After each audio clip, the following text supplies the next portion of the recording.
Assalamualaikum warahmatullahi wabarakatuh. Innal hamdalillah nahmaduhu wa nasta'inu bihi wa nastaghfiruh wa na'udzu billahi ta'ala min shururi anfusina wa min sayyiati a'malina. Man yahdihillahu fala mudilla lahu wa man yudlil fala hadiya lahu. Wa asyhadu an la ilaha illallah wa asyhadu anna Muhammadan 'abduhu wa rasuluh.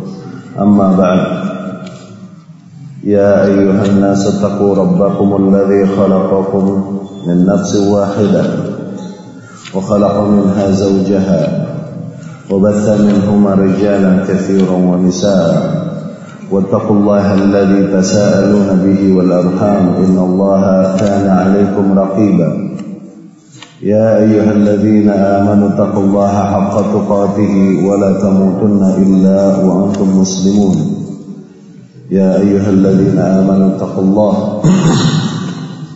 وقولوا قولا سديدا يصلح لكم أعمالكم ويغفر لكم ذنوبكم ومن يطع الله ورسوله فقد فاز فوزا عظيما فإن أصدق الكلام كتاب الله وخير الهدي هدي محمد صلى الله عليه وسلم وشر الأمور محدثاتها وكل محدثة بدعة وكل بدعة ضلالة وكل ضلالة في النار أما بعد. Ikhwani wa akhwati rahimakumullah, alhamdulillah jama'ana Allahu bikum. Allah Subhanahu wa taala kumpulkan kita semua di tempat yang diberkahi oleh Allah Subhanahu wa taala insyaallah. Semoga juga dengan niat yang diberikan keikhlasan dalam segala amalan dan perkataan yang kita ucapkan. Allahumma rzuqna al-ikhlas fil a'mal wal aqwal wa jannibna riya. Tayyib, ajib mengenal salaf. Dalam pembahasan kali ini sebagaimana telah dibukakan oleh akhuna Hafsah bahwa kita akan membahas tentang sirah Al-Khalifah Ar-Rashid Al-Thalith, Khalifah Rashid yang ketiga, Amirul Mukminin Utsman bin Affan radhiyallahu anhu.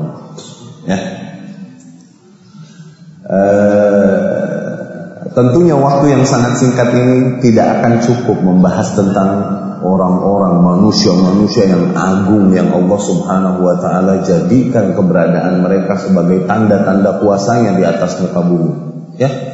Berbicara tentang Abu Bakar, Umar, Uthman, Ali, atau bicara tentang Talha, Zubair, Abu Ubaidah ibn Jarrah, tidak cukup satu atau dua kali pertemuan sebenarnya. Namun pada kesempatan yang singkat kali ini kita akan coba rangkum beberapa poin yang terjadi dalam kehidupan Utsman bin Affan. Semoga dengan itu tujuannya kita dapat mengambil faidah, dapat mengambil hikmah-hikmah kehidupan dari biografi Utsman bin Affan sendiri khususnya radhiyallahu anhu. Utsman radhiyallahu anhu dilahirkan 6 sinin, 6 tahun setelah tahun gajah. 6 tahun setelah tahun gajah. Maka maknanya Utsman 6 tahun lebih muda dari Rasul sallallahu alaihi wasallam. Dikarenakan Rasulullah sallallahu alaihi wasallam dilahirkan tahun gajah, Amul Fil. Dinamakan tahun gajah sebagai tahun gajah kita semua tahu dikarenakan pada tahun itu pasukan bergajah yang datang dari arah Yaman datang untuk menghancurkan Ka'bah. Kemudian terjadilah fenomena alam yang merupakan bentuk penjagaan Allah terhadap rumahnya, yaitu terhadap Ka'bah. Allah Subhanahu wa taala kirimkan at-tayr al-ababil, burung-burung ababil yang Allah abadikan kisah ini di dalam firman-Nya, alam tara kaifa fa'ala rabbuka bi ashabil fil. Tahun ini akhirnya dikenal dengan tahun gajah. Pada tahun itulah Rasulullah sallallahu alaihi wasallam lahir. Utsman lahir 6 tahun kemudian setelah Rasulullah sallallahu alaihi wasallam.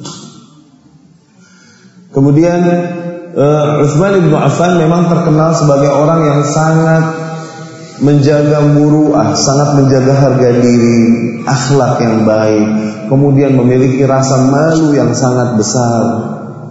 Kemudian juga begitu pemaaf, penyayang, sabar, dan seringkali banyak membantu, dermawan, sangat dermawan, sakha. dermawan. Itulah sifat-sifat yang ada pada Utsman dan yang inti pada Utsman radhiyallahu anhu. Kedermawanan, rasa malu yang sangat besar, dan juga kesabaran yang luar biasa. 3 sifat inti itu yang ada pada Utsman ibnu Affan yang semoga kita dapat mengambil pelajaran darinya. Bagaimana Islamnya Utsman ibnu Affan banyak disebutkan oleh ashabus siyar, oleh para ulama yang menulis sirah, ya. Di antaranya yang dapat juga kita baca misalnya di dalam ashab haula Rasul sallallahu alaihi wasallam, susunannya Mahmud Al-Misri, ya, hafizahullah, atau banyak buku-buku turaf yang lain yang mengkisahkan hal ini. Utsman ibnu Affan radhiyallahu anhu menginginkan di dalam dirinya, menginginkan seorang wanita. Dia jatuh cinta pada seorang wanita. Wanita ini namanya Ruqayyah bintur Rasul sallallahu alaihi wasallam, anaknya Rasul sallallahu alaihi wasallam. Tayyib. Cuma wallahu alam, mungkin karena rasa malunya sehingga tidaklah dia berani maju dan meminta Ruqayyah, wallahu alam. Sehingga akhirnya satu hari dia dengar Rasul sallallahu alaihi wasallam menikahkan putrinya dengan anak dari pamannya, yaitu anak dari Abu Lahab. Rasul menikahkan Ruqayyah dengan Utbah ibnu Abi Lahab. Ya. Ketika mendengar hal ini, akhirnya Utsman ibnu Affan bersedih hati. Faraja'a ila ahlihi mahmuman. Dia pun pulang kepada keluarganya dalam kondisi bersedih. Ya. Sampai rumahnya dia bertemu dengan khalahnya dengan Haleh, bibi dari ibu. Khalah itu bibi dari ibu, yang bernama Su'da bintu Quraiz. Su'da ketika mendengar Utsman bersedih begitu, akhirnya membicarakan, Su'da menyampaikan kepada Utsman bin Affan, sungguh telah datang seorang nabi yang yubtilu ibadatal awthan, yang membatalkan sesembahan terhadap berhala dan menyeru kepada Tuhan yang satu, yang maha mencipta dan semuanya. Su'da mendorong Utsman untuk mempercayai nabi tersebut. Siapa nabi itu? Itu Muhammad ibnu Abdullah, Abu Ruqayyah, bapaknya Ruqayyah yang aku inginkan. Ya, demikian. Memang dia terkenal amin. Ya, ini memang Nabi Muhammad terkenal al-amin, orang yang tak pernah tercatat sebagai pernah berdusta gitu, sama sekali nggak pernah. Pada kaumnya mengetahui hal ini. Akhirnya dia pun keluar dari rumahnya. Wa dhalaltu atafakkar, masih saja aku fikirkan maqalatu khalati, apa yang dikatakan oleh bibiku, masih aku kepikiran. Dan ketemulah dia sama seorang sahib di antara sahib-sahib dekatnya, yaitu siapa? Abu Bakar radhiyallahu anhu. Abu Bakar ini Abdullah ibnu Abi Quhafah radhiyallahu anhu. Abu Bakar orang yang juga mulia dan menjaga harga diri. Lihat, tidaklah orang demikian bersahabat kecuali dengan orang demikian. Oke? Al-mar'u ala dini khalili. Seseorang itu sesuai agamanya dengan sahib dekatnya. Mau tahu gimana kualitas agama dia lihat orang yang dia sering main sama dia. Nah, nggak jauh beda. Kenapa demikian? Memang Allah jadikan alam semestanya, tidak akan seseorang bergaul kecuali dengan orang yang sejenis sama dia. Oke? Seorang ahli takwa nggak bakalan dia tahan bersahib sama seorang fajir, yang fajirnya juga nggak bakalan sabar bersahib sama yang bertakwa. Dua-duanya mental. Tayyib. Nah, Abu Bakar radhiyallahu anhu itu bersahib. Memang terkenal juga dengan orang yang menjaga muruah, menjaga harga diri, jujur, suka menolong. Memang orang yang mulia, kalaupun di masa jahiliyah, sehingga tidaklah dia bersahabat kecuali dengan orang-orang yang juga mulia. Termasuk siapa? Utsman ibnu Affan. Mereka ini sama-sama tidak pernah la ya'budu li sanamin qat wa la yasjud li sanamin qat. Tidak pernah sujud sekalipun kepada berhala, kalaupun sebelum Rasul diutus. Ya, akal sehat mereka udah menolak itu kalaupun belum datang Muhammad sallallahu alaihi wasallam. Ketemu Abu Bakar, dia ceritakan yang diceritakan oleh bibinya. Ya Abu Bakar, bibiku yang menceritakan demikian. Abu Bakar sudah mendengar duluan dari Rasul sallallahu alaihi wasallam dan sudah berislam kepada Rasul. Rasul pun membenarkan, shadaq. Sungguh telah benar yang disampaikan oleh bibimu. Wahai Utsman, engkau orang yang berakal dan orang yang berakhlak baik. Apakah yang kau nilai selama ini pada kaum kita dari ibadah awthan, ibadah berhala-berhala itu? Ya kan? Sementara berhala-berhala tersebut bukanlah hal-hal yang dapat memberi manfaat atau madarat pada kita. Ya, ini berbicara dengan akal sehat. Utsman pun membenarkan perkataan Abu Bakar, lalu Abu Bakar pun membawa Utsman bin Affan kepada Rasul sallallahu alaihi wasallam sebelum Rasul masuk Darul Arqam ibnu Abil Arqam. Sebelum Rasul masuk Darul Arqam ibnu Abil Arqam, Rasul membawa Utsman bin Affan. Utsman pun masuk Islam, yakni mengucapkan syahadat di depan Rasul sallallahu alaihi wasallam. Pada saat itulah Utsman bin Affan dihitung sebagai seorang Muslim. Ya, mulailah berubah Utsman yang dulu dengan Utsman yang sekarang. Utsman yang dulu melakukan kemuliaan-kemuliaan yang dia lakukan dikarenakan memang dirinya yang mulia, menjadi Utsman yang melakukan kemuliaan-kemuliaan yang dia lakukan sebagai bentuk ibadahnya kepada Allah Subhanahu wa taala. Dikarenakan beda.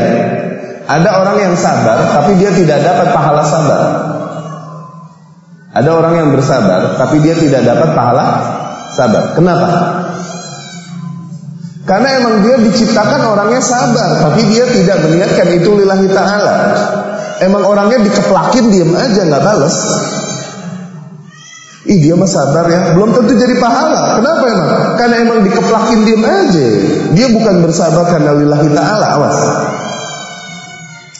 Dapat difahami ya? Ada orang yang ridho tapi tidak mengharapkan wajah Allah. Kenapa? Karena memang dirinya begitu, udah sifat pribadinya demikian. Maka dari situ dapat kita temukan sifat-sifat mulia yang ada pada orang kafir. Tapi tidaklah sifat mulia ini memberikan pahala bagi mereka di sisi Allah Subhanahu wa taala, iya kan? Ya, berbeda dengan seorang muslim, mukmin, yang dimana apapun yang dia lakukan, apapun yang dia putuskan, dia jadikan itu sebagai bentuk penghambaan dirinya kepada Allah Subhanahu wa ta'ala. Tidaklah dia bersabar kecuali mengharapkan ridha Allah. Tidaklah dia marah kecuali menghadapkan ridha Allah. Ya? Tidaklah dia memaafkan kecuali karena mengharapkan ridha Allah. Baik. Jadilah seorang muslim Utsman bin Affan radhiyallahu anhu. Falamma anishtadda al-kuffar, ketika kaum kafir musyrikin nambah keras kepada kaum muslimin yang mulai semakin menampakkan perbedaan mereka dengan agama tradisional yang berjalan di Mekah ketika itu, kaum muslimin yang berbeda, ya, mulailah kaum musyrikin semakin menekan kaum muslimin dan semakin keras dari hari ke hari. Tekanan kaum musyrikin, terutama dari keluarga Rasul sendiri sallallahu alaihi wasallam, yaitu dari pamannya Abu Jahal dan Abu Lahab, yang satu sisi juga besannya karena dia menikahkan anaknya dengan anak Abu Lahab. Tayyib. Sehingga akhirnya karena permusuhan pamannya dan istrinya yang begitu berat kepada Rasul, Allah pun menurunkan firman-Nya, tabbat yada abi lahab wa tabb ma aghna anhu maluhu wa ma kasab. Yani surat yang benar-benar mengecam dan mencela dan menjanjikan kecelakaan atas Abu Lahab dan istrinya. Ketika mendengar hal demikian, Abu Lahab pun marah bahwa telah turun surat atas namanya. Dia pun nambah marah, begitupun istrinya. Dia perintahkan Utbah anaknya untuk menceraikan Rasul sallallahu alaihi wasallam, menceraikan anaknya Rasul sallallahu alaihi wasallam. Ya? Sebenarnya ada dua yang menikah dengan anaknya Rasul, Utbah dan Utaibah. Ini nama-nama anak Abu Lahab, Utbah, Utaibah, Mut'im. Ya? Utbah mati kafir, Utaibah dan Mut'im masuk Islam. Utbah datang kepada Rasul sallallahu alaihi wasallam dan menegaskan, sungguh kafartu bin najmi idh hawa, aku kufur terhadap surat yang kau bacakan sehingga kaum musyrikin sujud. Nanti ada akan kisah-kisah. Aku kufur terhadap hal itu. Aku kufur terhadap Tuhanmu. Aku kufur terhadap apa yang kau serukan. Aku tolak putrimu. ditalak langsung sama Utbah. Akhirnya Rasul pun sallallahu alaihi wasallam marah dan berkata, sallallahu alaika kalban min kilabi. Allah akan mengkuasakan atasmu anjing-anjingnya. Nabi marah kepada Utbah bin Abi Lahab. Kemudian ketika pulang, apa yang dikatakan Rasul padamu? Kata Abu Lahab. Dia berkata bahwa Allah akan mengkuasakan atasku anjing di antara anjing-anjingnya. Kata Abu Lahab, wahai anakku, kita semua sama-sama tahu Muhammad tidak pernah berdusta. Maka hati-hati. Sehingga ketika mereka melakukan perjalanan ke Syam bersama Abu Lahab, di satu lembah, benar saja Allah subhanahu wa ta'ala mengutus singa-singa yang mengepung mereka. Kemudian akhirnya singa tersebut pun memakan anaknya Abu Lahab tersebut. Anda pengen beli mic kayak begini di mana? Yang terbunyi, termati. Pengen beli mic yang kayak gini, lucu, micnya unyu-unyu. Di mana? Ada yang jual mic kayak begini. Terbunyi, ternyala, terhilang. Itu keren sah? Ribet sah, udah deh, nggak usah. Baik. Akhirnya diterkamlah oleh singa. Akhirnya demikianlah akhir hayat dari Utbah ibnu Abi Lahab. Utsman ibnu Affan ketika mendengar Ruqayyah telah diceraikan, langsung dia terbang kepada Rasul sallallahu alaihi wasallam dan langsung dia lamar kepada Rasul putrinya. Ya Rasulullah, aku ingin melamar putrimu.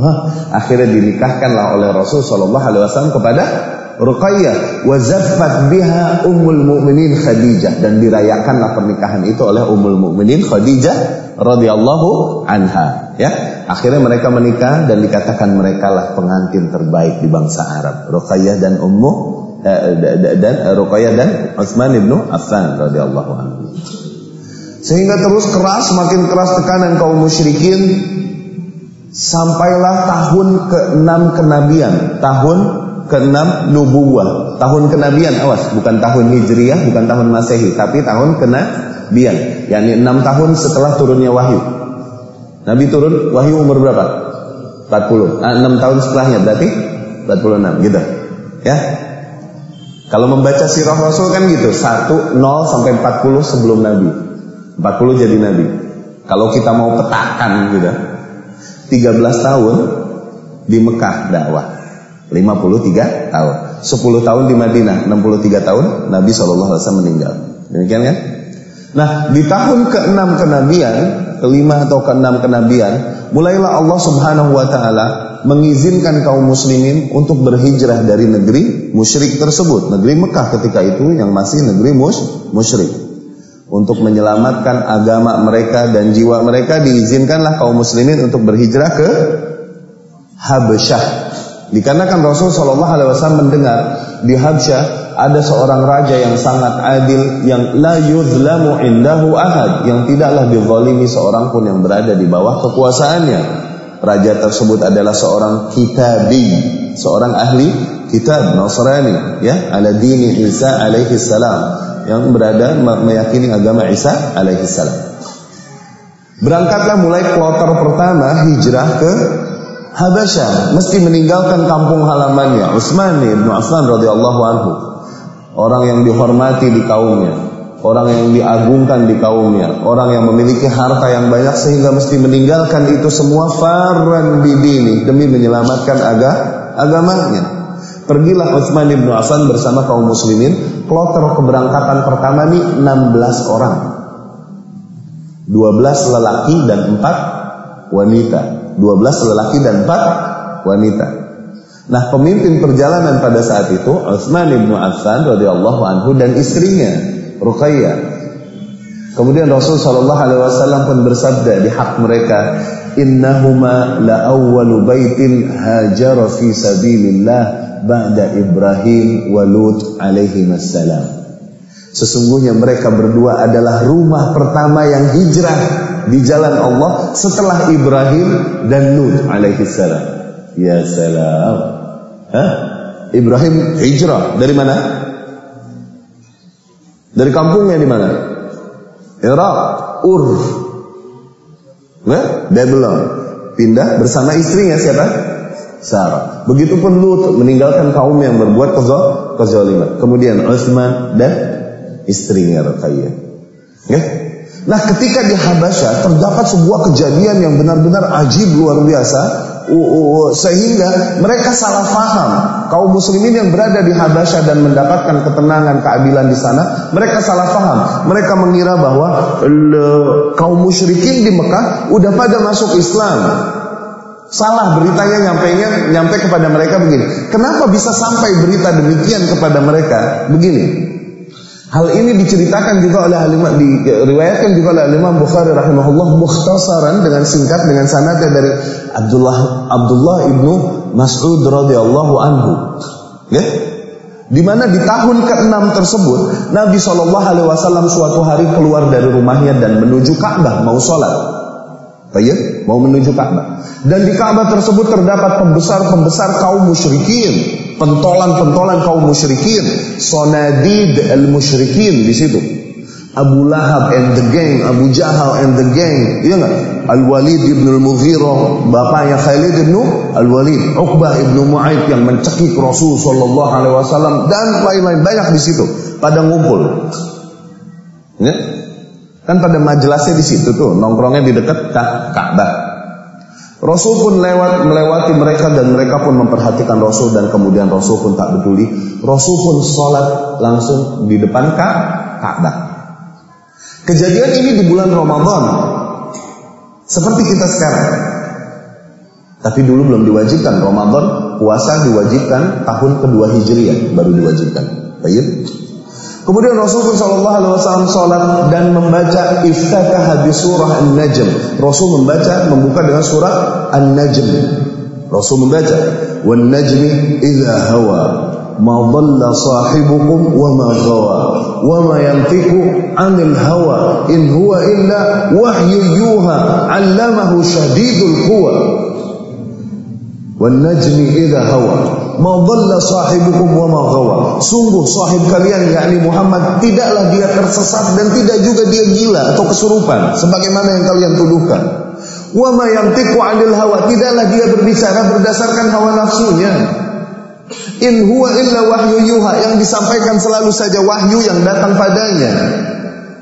Allamahu syadidul quwa, yang diajarkan oleh makhluk yang memiliki kekuatan yang dahsyat, yakni Jibril alaihi salam. Kemudian istarsala Nabi sallallahu alaihi wasallam fi qira'ati surat An-Najm. Nabi pun membaca dengan seksama surat Najm tersebut.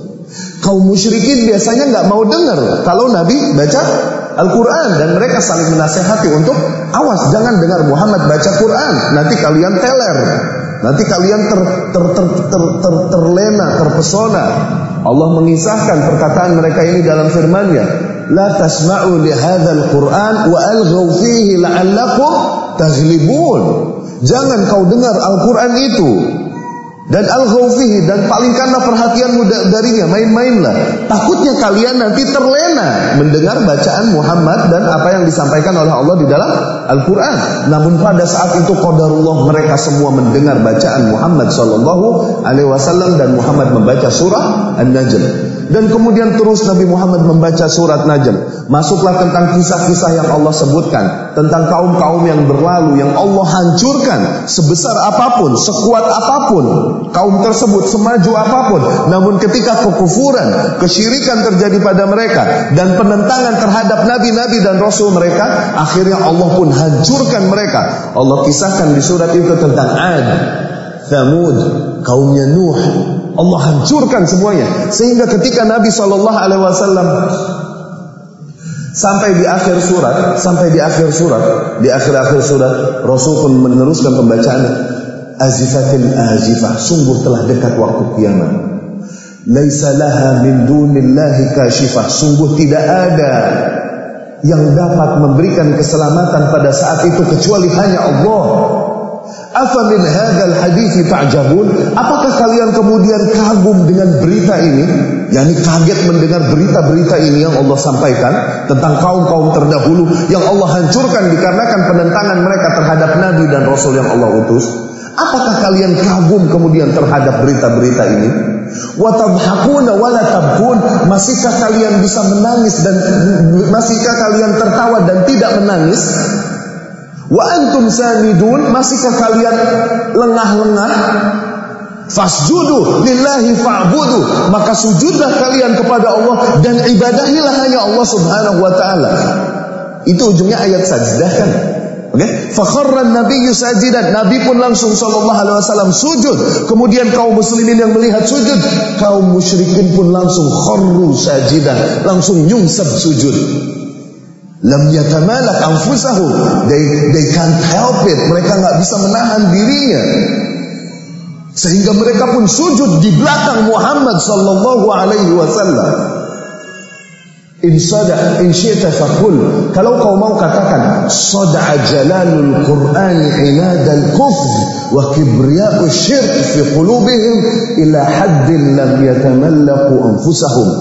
Keagungan Quran, kedahsyatan Al-Quran menghantam kekerasan dan kebatuan syirik dan kufur yang ada di hati mereka, sehingga mereka pun tak sanggup menahan dirinya dan ikut sujud di belakang Muhammad sallallahu alaihi wasallam. Ya akhi, inna lil Qur'ani 'azamah, sesungguhnya Al-Qur'an memiliki rasa dahsyat dan keagungan bagi orang-orang yang memahaminya, bagi orang-orang yang memahaminya. Allah berfirman, "Lau anzalna hadzal Qur'ana 'ala jabalin la ra'aitahu khashi'an mutasaddian min khasyatillah."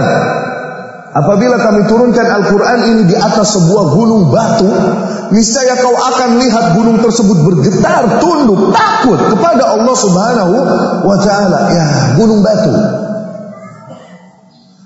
Lakin asbahat ba'dul qulubi qasiyah. Namun hati-hati manusia seringkali menjadi keras, bahkan lebih keras daripada gunung batu dikarenakan dosa-dosa yang tidak dilakukan. Dikarenakan dosa-dosa yang dilakukan, sehingga seringkali ketika datang ayat-ayat Allah, tak sedikit pun hati kita bergetar.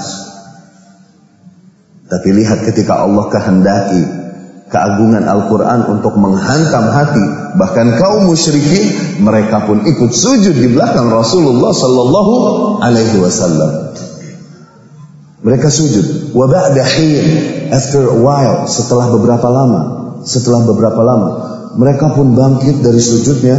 Nabi Muhammad bangkit sallallahu alaihi wasallam, mereka pun bangkit dari sujudnya, dan mereka saling bertanya satu sama lain. Madza fa'alna? What were we doing? Apa yang kita lakukan? Asajadna li Rabbi Muhammad? Apakah kita sujud kepada Tuhannya Muhammad? Madza fa'alna? Apa yang sebenarnya kita lakukan barusan? Lihat. Kemudian kekerasan dan kesombongan syirik dan kufur kembali ke hati mereka, dan mereka menentang, mengingkari apa yang telah mereka lakukan. Baik. Berita ini sampai kepada Muhajirin Habasyah di surah Munakisah tamaman, dalam bentuk yang sangat berbeda. Berita sampai ke telinga mereka, di mana kaum musyrikin telah sujud di belakang Nabi Muhammad, dan di mana kaum musyrikin semua telah masuk Islam. Sementara kerinduan mereka terhadap kampung halamannya, juga terhadap Rasul sallallahu alaihi wasallam, enggak tahan. Mereka rindu hari-hari bersama Rasul, menerima tausiah-tausiahnya, wejangan-wejangannya, arahan-arahannya. Mereka merindukan hal itu. Mereka ingin segera pulang. Ya, Abu Ubaidah bin Jarrah dan lain-lain. Akhirnya mereka pun pulang mendengar kabar tersebut. Berjalanlah mereka kembali dari Habasyah, dari kuasa Najasyi Afrika, kembali ke Makkah. Namun ketika semakin dekat dengan Mekah, tajalla bihimul amr. Mulailah ketahuan gimana asli kisah tersebut. Ternyata bukan yang kaum musyrikin masuk Islam, bukan. Tapi kejadiannya sebenarnya gimana? Mulai tampak pada mereka. Akhirnya pada saat itu Muhajirin sebagian kembali ke Habasyah, sebagian meneruskan perjalanan ke Madinah, termasuk Utsman bin Affan dan istrinya Ruqayyah, meneruskan perjalanan ke Makkah, termasuk Utsman bin Affan dan istrinya Ruqayyah pulang ke kampung halamannya pulang kembali ke Mekah malam-malam dengan bersembunyi-sembunyi. Dan tidak lama hijrah lagi ke Habasyah. Jadi Utsman bin Affan 2 kali hijrah Habasyah dan 1 kali Madinah. Tayyib. Ya. Demikianlah yang Allah Subhanahu wa taala memang tuntut dari hambanya ya. yakni demi agama yang aku wajibkan atasmu. Sejauh mana kau mau berkorban? Sejauh mana kau mau mengorbankan nikmat-nikmat duniawi yang ada padamu demi agama yang aku wajibkan atasmu? Dan ini pengorbanan terbesar dicontohkan oleh para sahabat. Mereka korbankan seluruhnya. Bahkan mereka kalau korbankan tanah airnya, mereka korbankan harta-hartanya, mereka tinggalkan keluarganya demi membela Allah Subhanahu wa taala dan Rasulnya sallallahu alaihi wasallam. Demikian yang dituntut Allah Subhanahu wa taala. Mana? Apakah kau akan mengorbankan nikmat-nikmat duniawimu demi membela agamamu, atau justru agamamu yang akan kau korbankan demi mengejar nikmat-nikmat duniawimu? Kita di sebelah yang mana? Dan sungguh ujian yang Allah timpakan atas kita dibandingkan dengan ujian yang Allah timpakan kepada umat-umat yang telah berlalu, nothing, gak ada apa-apanya. Ya, betapa Allah Subhanahu wa taala salah satu bentuk rahmatnya banyak meringankan ujian yang ditimpakannya atas kita. Ya, diujinya kita. Pernah nggak sampai kelaparan? Pernah nggak? Sampai kelaparan? Sampai menahan perut dengan batu seperti Rasul Sallallahu Alaihi Wasallam mengikatnya dengan batu. Pernah nggak? Nggak ada ya. Yang di jalanan bilang, Pak belum makan dari kemarin. Bohong. Nggak ada di Indonesia ini orang kelaparan, nggak ada. Orang malas, ada banyak. Banyak kan yang malas. Yang kelaparan nggak ada. Di negeri kita ini yang kelaparan nggak ada. Tukang bohong, banyak. Banyak. Bukan banyak ya, tapi banyak. Beda kan? Iya. Sa'ad bin Abi Waqqas radhiyallahu anhu wa huwa khalu Rasulillah sallallahu alaihi wasallam. Dia adalah khal pamannya Rasul sallallahu alaihi wasallam dari ibu. Ketika kaum musyrikin Mekah mengembargo Rasul dan orang-orang yang beriman di Syi'bi Abu Talib. Oke? Di kampung Abu Talib, sehingga tidak masuk makanan dan minuman, mereka pun kehausan dan kelaparan. Satu malam aku pun keluar karena pengen pipis, kata Sa'ad bin Abi Waqqas. Dia keluar, kemudian dia kencing di gelap malam dia kencing. Kemudian aku mendengar air kencingku mengenai sesuatu yang bukan tanah. Kalau kena pasir tanah kan suaranya beda. Kalau kena sesuatu yang padat dan mantul itu beda kan, suaranya beda. Begitu dah. Oh, mengenai sesuatu. Kemudian aku geser lagi air kencingku sehingga biar mengenai tanah. Setelah selesai aku bebersih semuanya udah. Kemudian aku lihat apa tadi yang aku kenai. Fa idza jildu bahima. Taunya kulit, entah kulit onta, kulit kambing, secariku kulit binatang.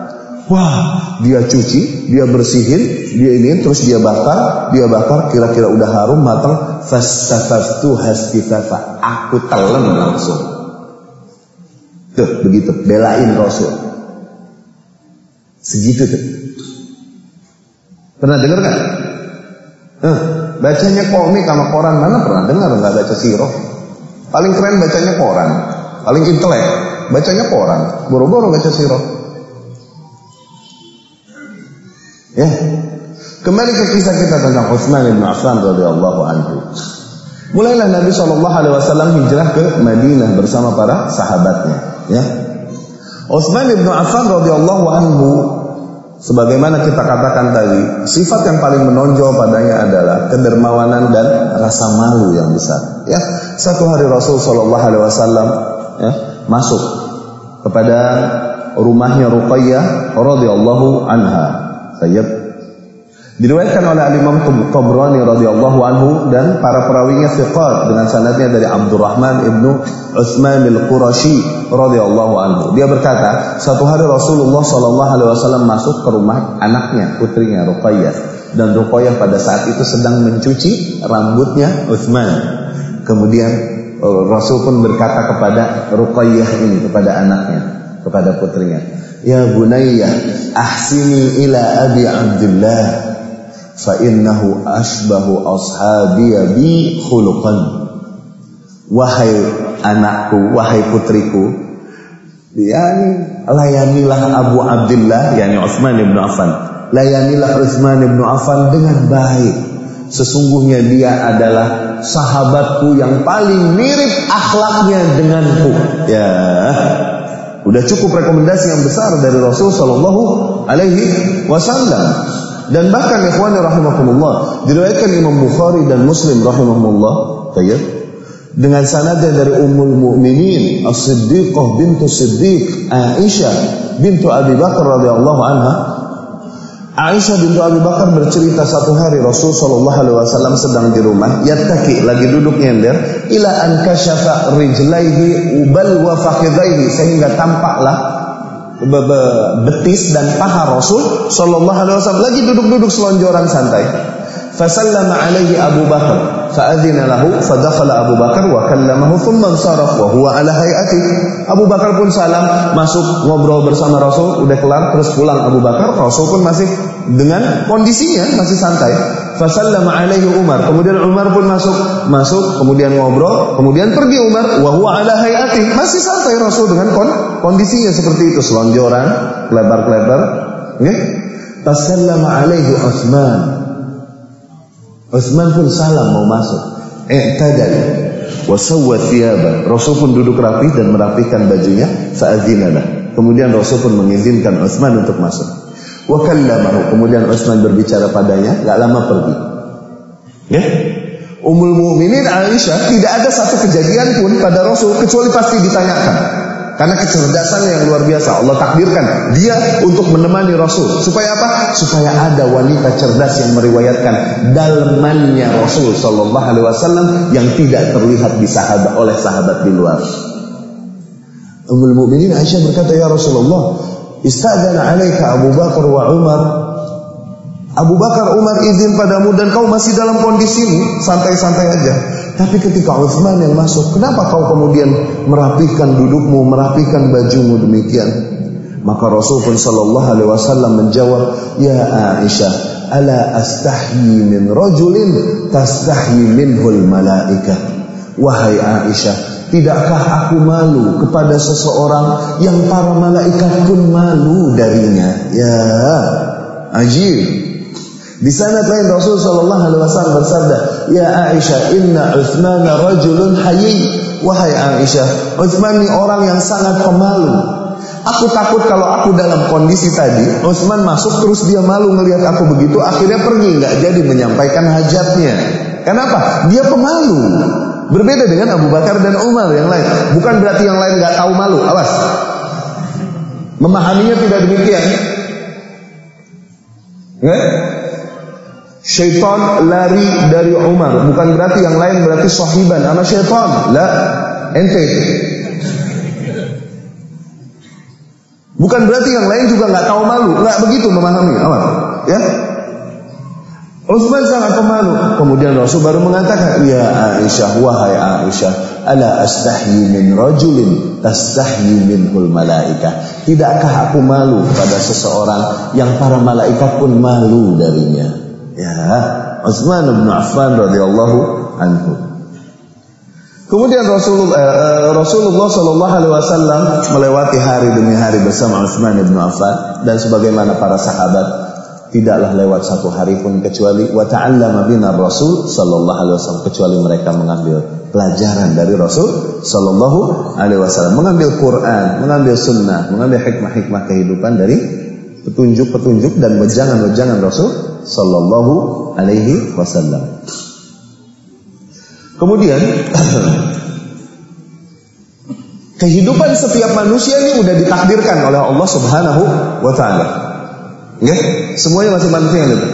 Cuman khususnya kehidupan Utsman memang sudah digambarkan oleh Rasul Shallallahu Alaihi Wasallam, udah banyak diberikan gambaran dan akhirnya Rasul pun memberikan tuntunan.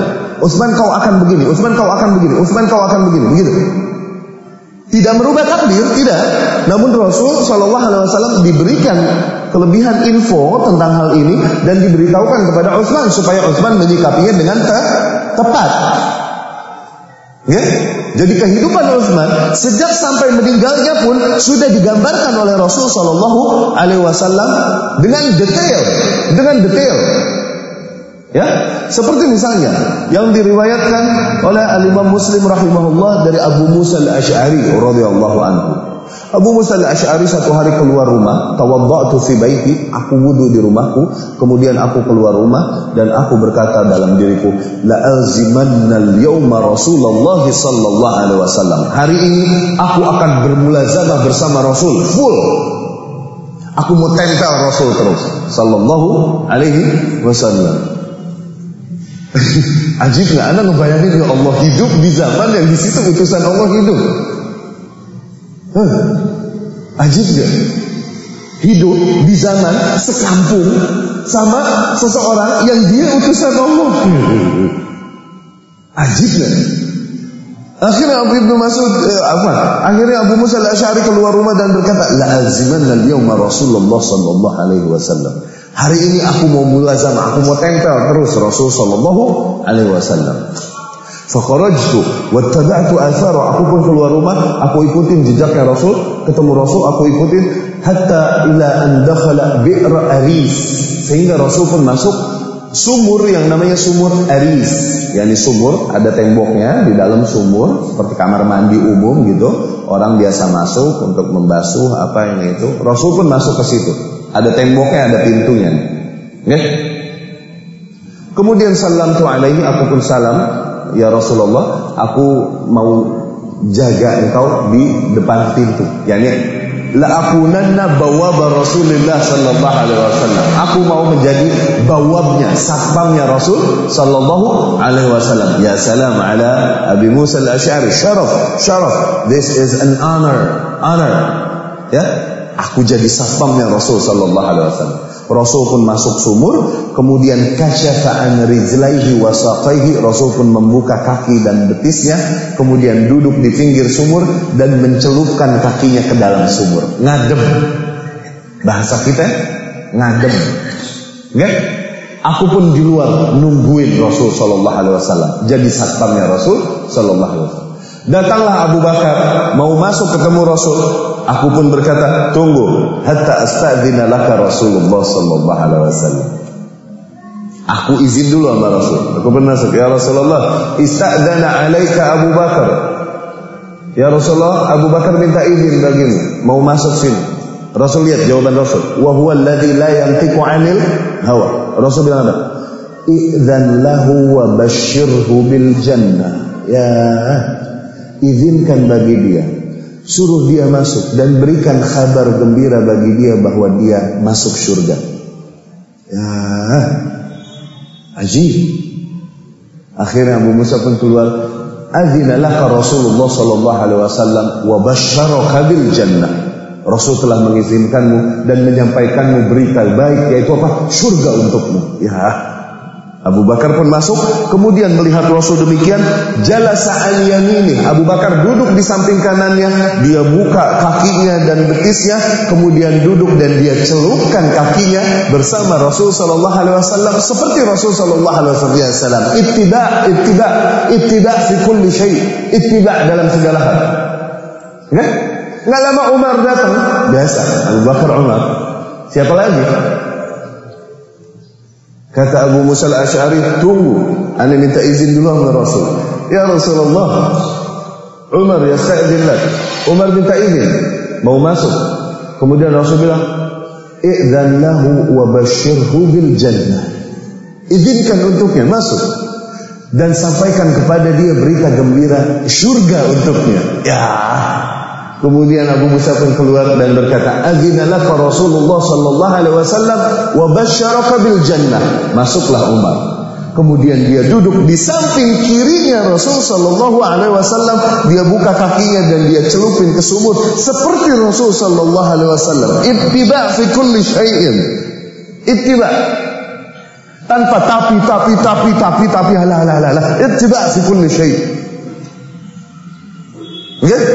Enggak lama Utsman bin Affan datang. Ya. Abu Musa al-Asy'ari udah berpikir, wa qad taraktu akhi yatawadda fi bait. Aku telah meninggalkan saudaraku wudu di rumah. Yang pengennya sih aku lari dulu pulang, buruan mampir ke sono. Nanti didoain surga sama Rasul sallallahu alaihi wasallam. Aku mau mendoakan untuk saudaraku gitu loh. Ya Allah, saudara Ani pengen dia masuk surga gitu. Dia lagi wudu di rumah. Tapi aku berpikir, in aradallahu bi fulainin khairan ya'tihi. Apabila memang Allah menghendaki kebaikan untuk fulan, maka Allah yang akan mendatangkannya. Aku tetap sebagai satpamnya Rasul sallallahu alaihi wasallam. Datang Utsman bin Affan. Tunggu, ana minta izin dulu sama Rasul sallallahu alaihi wasallam. Kata Abu Musa. Kemudian Abu Musa datang, "Ya Rasulullah, ista'dana laka Utsman bin Affan." Lihat perkataan Rasul ketika Utsman yang datang, lihat. Idzan lahu wa bashirhu bil jannah ma'a balwa tusibu. Ya. Izinkan untuk dia masuk dan sampaikanlah berita baik surga baginya, namun dengan bala yang menimpanya, dengan fitnah yang menimpanya di akhir hidupnya. Kemudian dikatakan pada Utsman, basyarakallahu bil jannah. Azina laka Rasulullah sallallahu alaihi wasallam. Rasul mengizinkan kau untuk masuk. Wa basyaraka bil jannah, dan menyampaikan kabar gembira padamu tentang surga untukmu. Ma'abal wa tusibuk, namun dengan bala ujian yang menimpamu. Utsman pun menjawab, selain riwayat Muslim, Utsman pun menjawab, bal nasbiru insyaallah. Kalau begitu kita akan bersabar insyaallah. Utsman pun Ibnu Affan masuk, melihat Abu Bakar Umar melakukan hal yang sama, dia buka kakinya dan dia duduk celupin juga kakinya ke air. Ya. Lihat, Rasul telah menggambarkan apa yang akan terjadi kepada Utsman bin Affan radhiyallahu anhu. Ya. Azimmatul miyah fil Madinah. Telah kita katakan di mana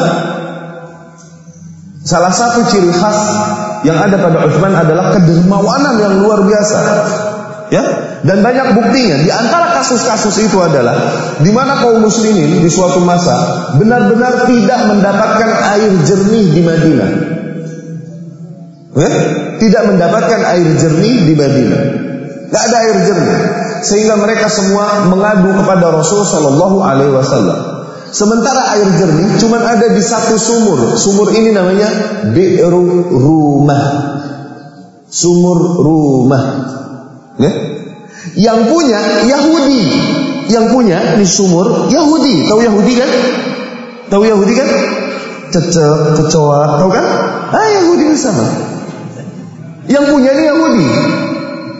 Dia jual air di sini dengan harga yang sangat mahal untuk kaum muslimin. Mereka pun mengeluh kepada Rasul sallallahu alaihi wasallam.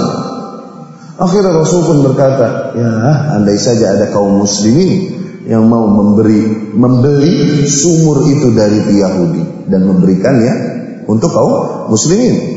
Yaj'al dalwahu ma'adila'il muslimina bi khairin lahu minhu fil jannah." Sehingga Allah nanti akan gantikan dengan sumur dan air yang lebih indah dan lebih baik baginya di surga bersama para kaum muslimin. Ya. Mendengar itu, langsung Utsman yang lari paling cepat. Dia samperin itu Yahudi dan dia berkata, "Aku beli darimu tuh sumur rumah, sini, ana beli." Yahudi nggak mau jual. Soalnya apa? Ini bisnis yang lagi hot, lagi menguntungkan banget. Enggak, anda nggak mau jual. Terus dibujuk sama Utsman, dia tetap nggak mau jual. Ya udah. Kalau gitu ashtari minkan nisfal bi'. Kalau gitu aku beli setengahnya aja deh, setengah sumur aku beli. Setengah sumur aku beli. Yahudi ini pun berkata, "Fa kaifa dzalik?" Bagaimana ceritanya tuh beli setengah sumur? Umar berkata, ala an takunal bi'ru laka yauman wa li yauman. Ini sumur untukmu sehari, untukku sehari, gitu, ganti-gantian aja. Oh begitu, tayyib. Akhirnya dibelilah oleh Utsman bin Affan setengah sumur. Ya. Kaum muslimin pintar. Pas harinya Utsman bin Affan, Utsman memberikan haknya kepada kaum muslimin, ambil air sebanyak-banyaknya. Mereka mengambil air untuk jatah 2 hari. Ini Yahudinya geblok.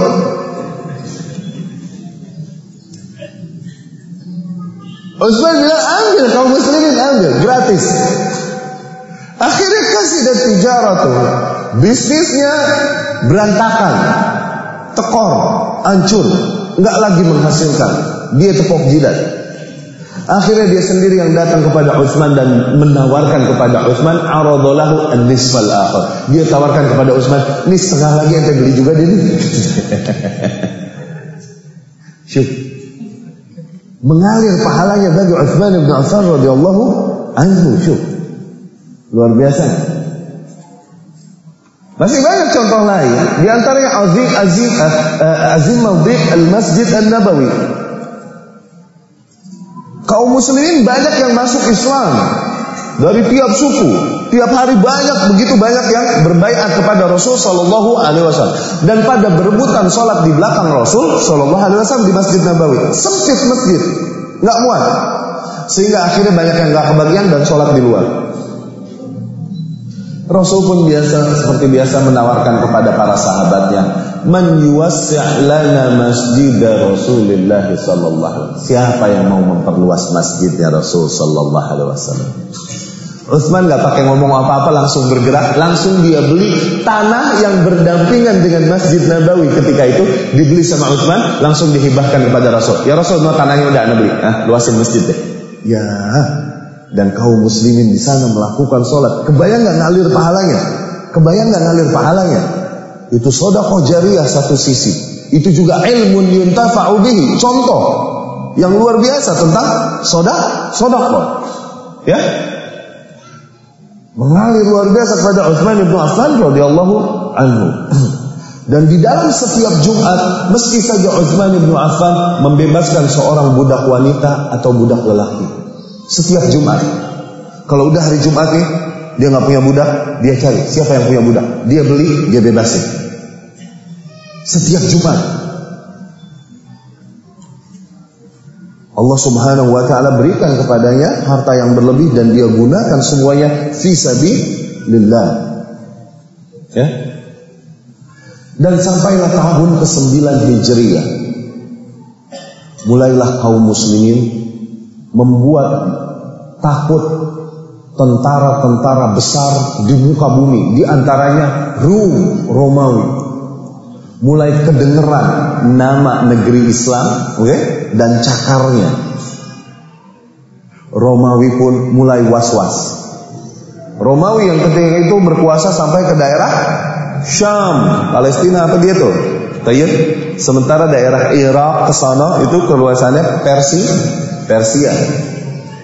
Mereka dengar, Rasul mendengar bahwa Herakl Azimur Rum, pembesar Romawi Herakl, telah mempersiapkan pasukan yang sangat besar luar biasa untuk menghancurkan Islam dan kaum muslimin di Madinah, di kandangnya. Ya.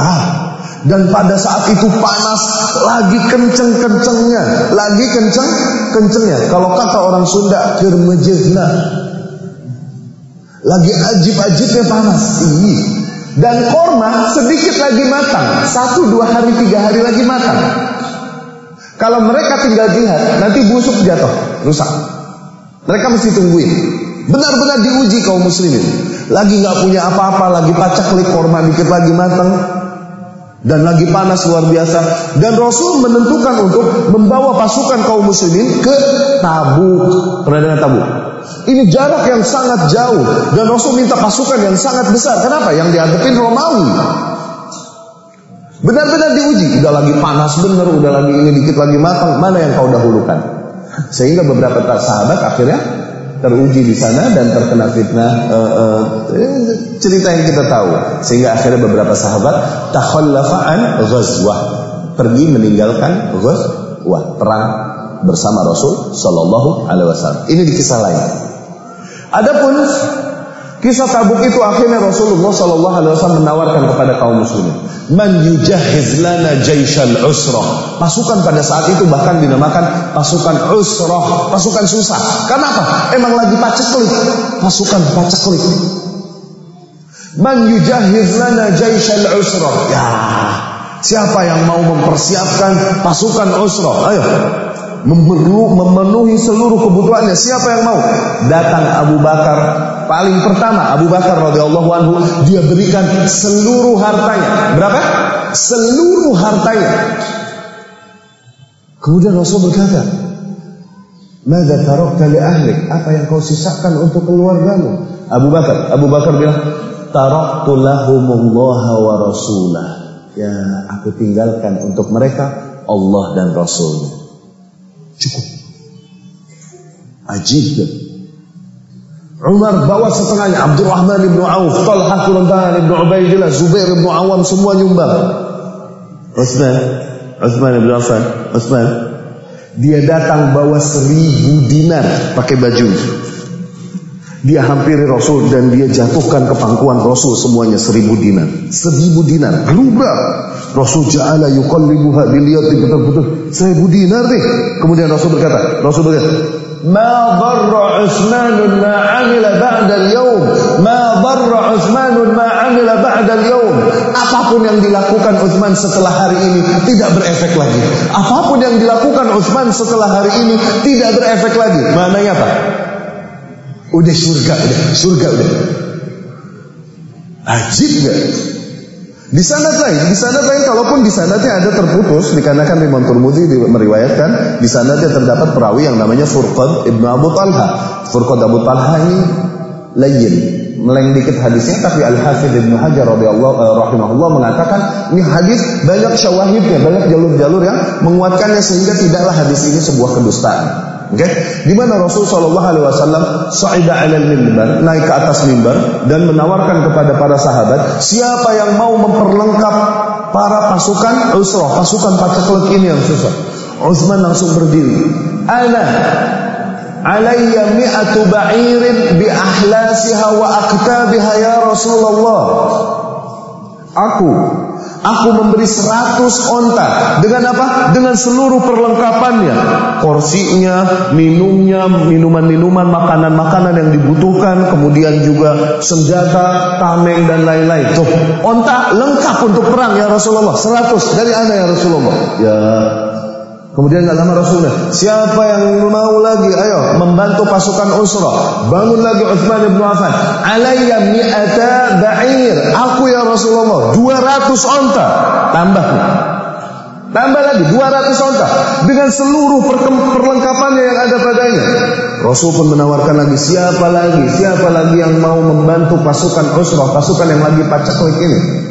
Utsman berdiri lagi, alayya 300. Aku ya Rasul 300 onta dengan seluruh perlengkapan dan kebutuhannya ya Rasulullah. Rasul pun turun dari mimbar dan berkata, ma darra Utsmanun ma 'amila ba'da al-yawm. Udah, Utsman mau bagaimana kayak habis hari ini udah enggak ngefek, udah surga udah. Ajib ya akhi. Sehingga akhirnya kesimpulan dari kasus tersebut adalah sebagaimana yang diriwayatkan oleh Ibnu Syihab Az-Zuhri, tabi'in besar. Dia mengatakan bahwa pasukan usrah pada saat itu Utsman bin Affan menyumbangkan berapa? 1000 dinar, Bahkan di riwayat lain dikatakan 10.000 dinar.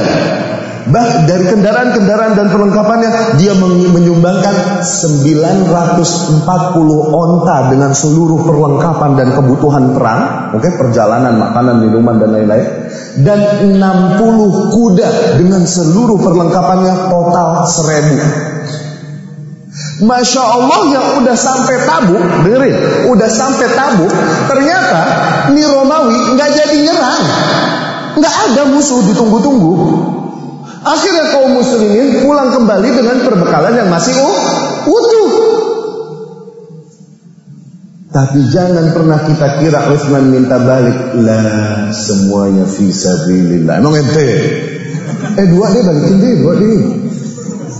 Buat narik nih, buat ngojek, udah balikin deh. ente. Utsman, lah semuanya. Dia nggak minta balik. Lihat, apabila ikhwan rahimahullah, kita ambil pelajaran dari hal ini. Kesuksesan dakwah Rasul Sallallahu Alaihi Wasallam kita lihat secara umum. Kesuksesan dakwah Rasul itu tidak lepas dari beberapa unsur. Yang apabila unsur Rasul ilmu yang dibawa oleh Rasul. Kalau ilmu doang susah untuk sukses. Ilmu doang yang dibawa oleh seorang ahli ilmu susah untuk sukses. Mau nggak mau, dunia ini berjalannya begitu, dan dengan itu Allah uji manusia. Oke? Di mana sebuah dakwah membutuhkan kesuksesan ilmu. Rasul membutuhkan bantuan finansial. Nah, di situ ada Utsman, Abdurrahman ibnu Auf dan lain-lain. Rasul membutuhkan backingan yang bikin takut. Di situ ada peranan Umar. Rasul membutuhkan kebijakan yang luar biasa dan ketenangan. Di situ ada Abu Bakar. Nah, semua unsur-unsur ini melengkapi dakwah Rasul Shallallahu Alaihi Wasallam, sehingga sukseslah Rasul Shallallahu Alaihi Wasallam merubah umat yang tadinya umat barbar, yang mereka saling membunuh hanya karena ledek-ledekan syair. Terjadi perang antar kaum hanya karena ledek-ledekan syair. Barbar. Umat yang barbar menjadi umat terbaik di atas muka bumi yang mencontohkan pola hidup madani di atas muka bumi dari 0 sampai from zero to hero hanya dalam waktu 23 tahun. Membangun negara Islam dari 0 sampai menggetarkan Persia dan Romawi dan menjadi contoh peradaban di alam semesta hanya dalam waktu 23 tahun. Rasul kan diutus 40, meninggal 63 kan? 23 dong, 13 Mekah, 10 Madinah. Nah, Rasul meninggal udah jadi negara dan udah bergetar Persia Romawi, iya kan? 23 tahun di umur umat demi Allah sangat singkat. 23 tahun umur pribadi lama. Tapi umur umat, sebuah umat from zero dari 0 to hero, umur umat 23 tahun. Wallahi singkat. Kita udah berapa lama merdeka? Udah bisa apa? Bisa bikin bangga apa? Bisa bikin malu itu?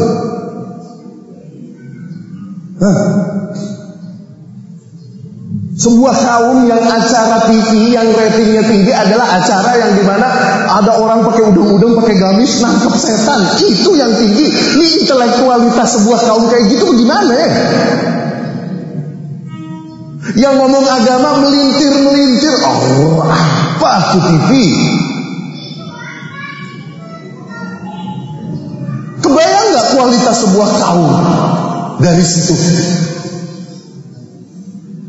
Di mana orang-orang berjilbab dijual di TV, kemudian jadi model, jadi idol, apa ini itu, jalan lenggak-lenggok, Allah. Dan ini ratingnya tinggi. Kebayang gak nih kaum kayak gimana? Yang dimana mereka jauh kedermawanan mereka dengan Utsman dan lain-lain, yang mereka berani mengeluarkan jutaan, puluhan juta, ratusan juta untuk fasilitas-fasilitas hidup, untuk pendidikan umum yang tidak Allah tanyakan kepada mereka di akhirat nanti, tapi untuk agama, ikhwani rahimakumullah, akhwati rahimakumullah, untuk agama yang mereka keluarkan 1, 2, 3 lembar, lembarani atau 3 lamadir, 1, 2, 3 lembar yang mereka keluarkan untuk agama. Lihat,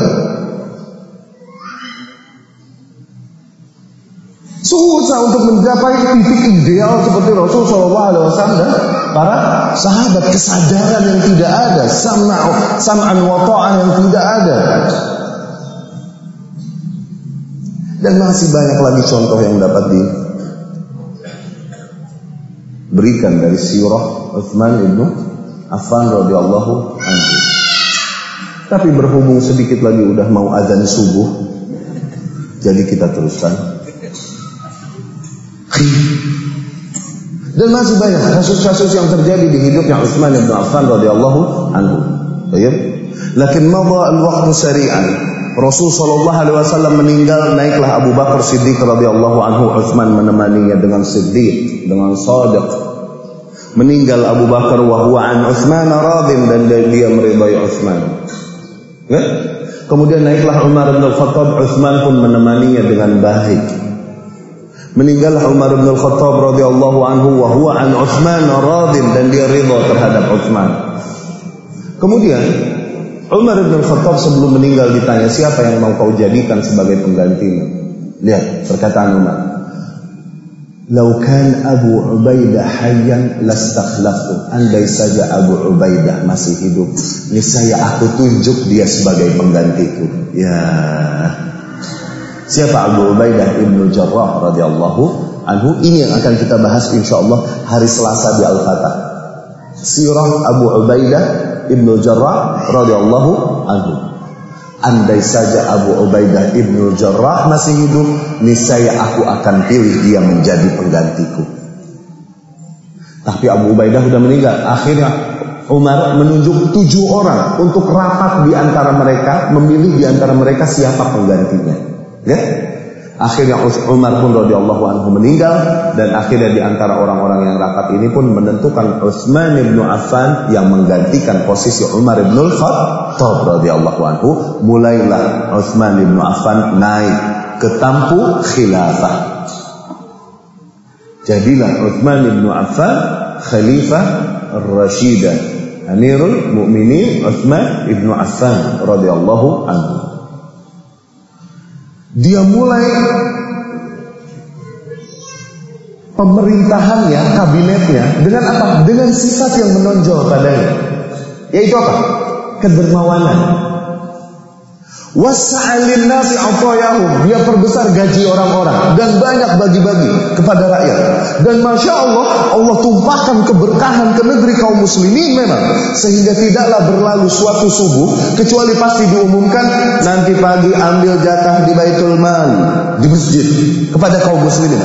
Nanti pagi ambil jatah di Baitul Mal, nanti pagi ambil jatah di Baitul Mal, ada rezeki. Tuh lihat, luar biasa.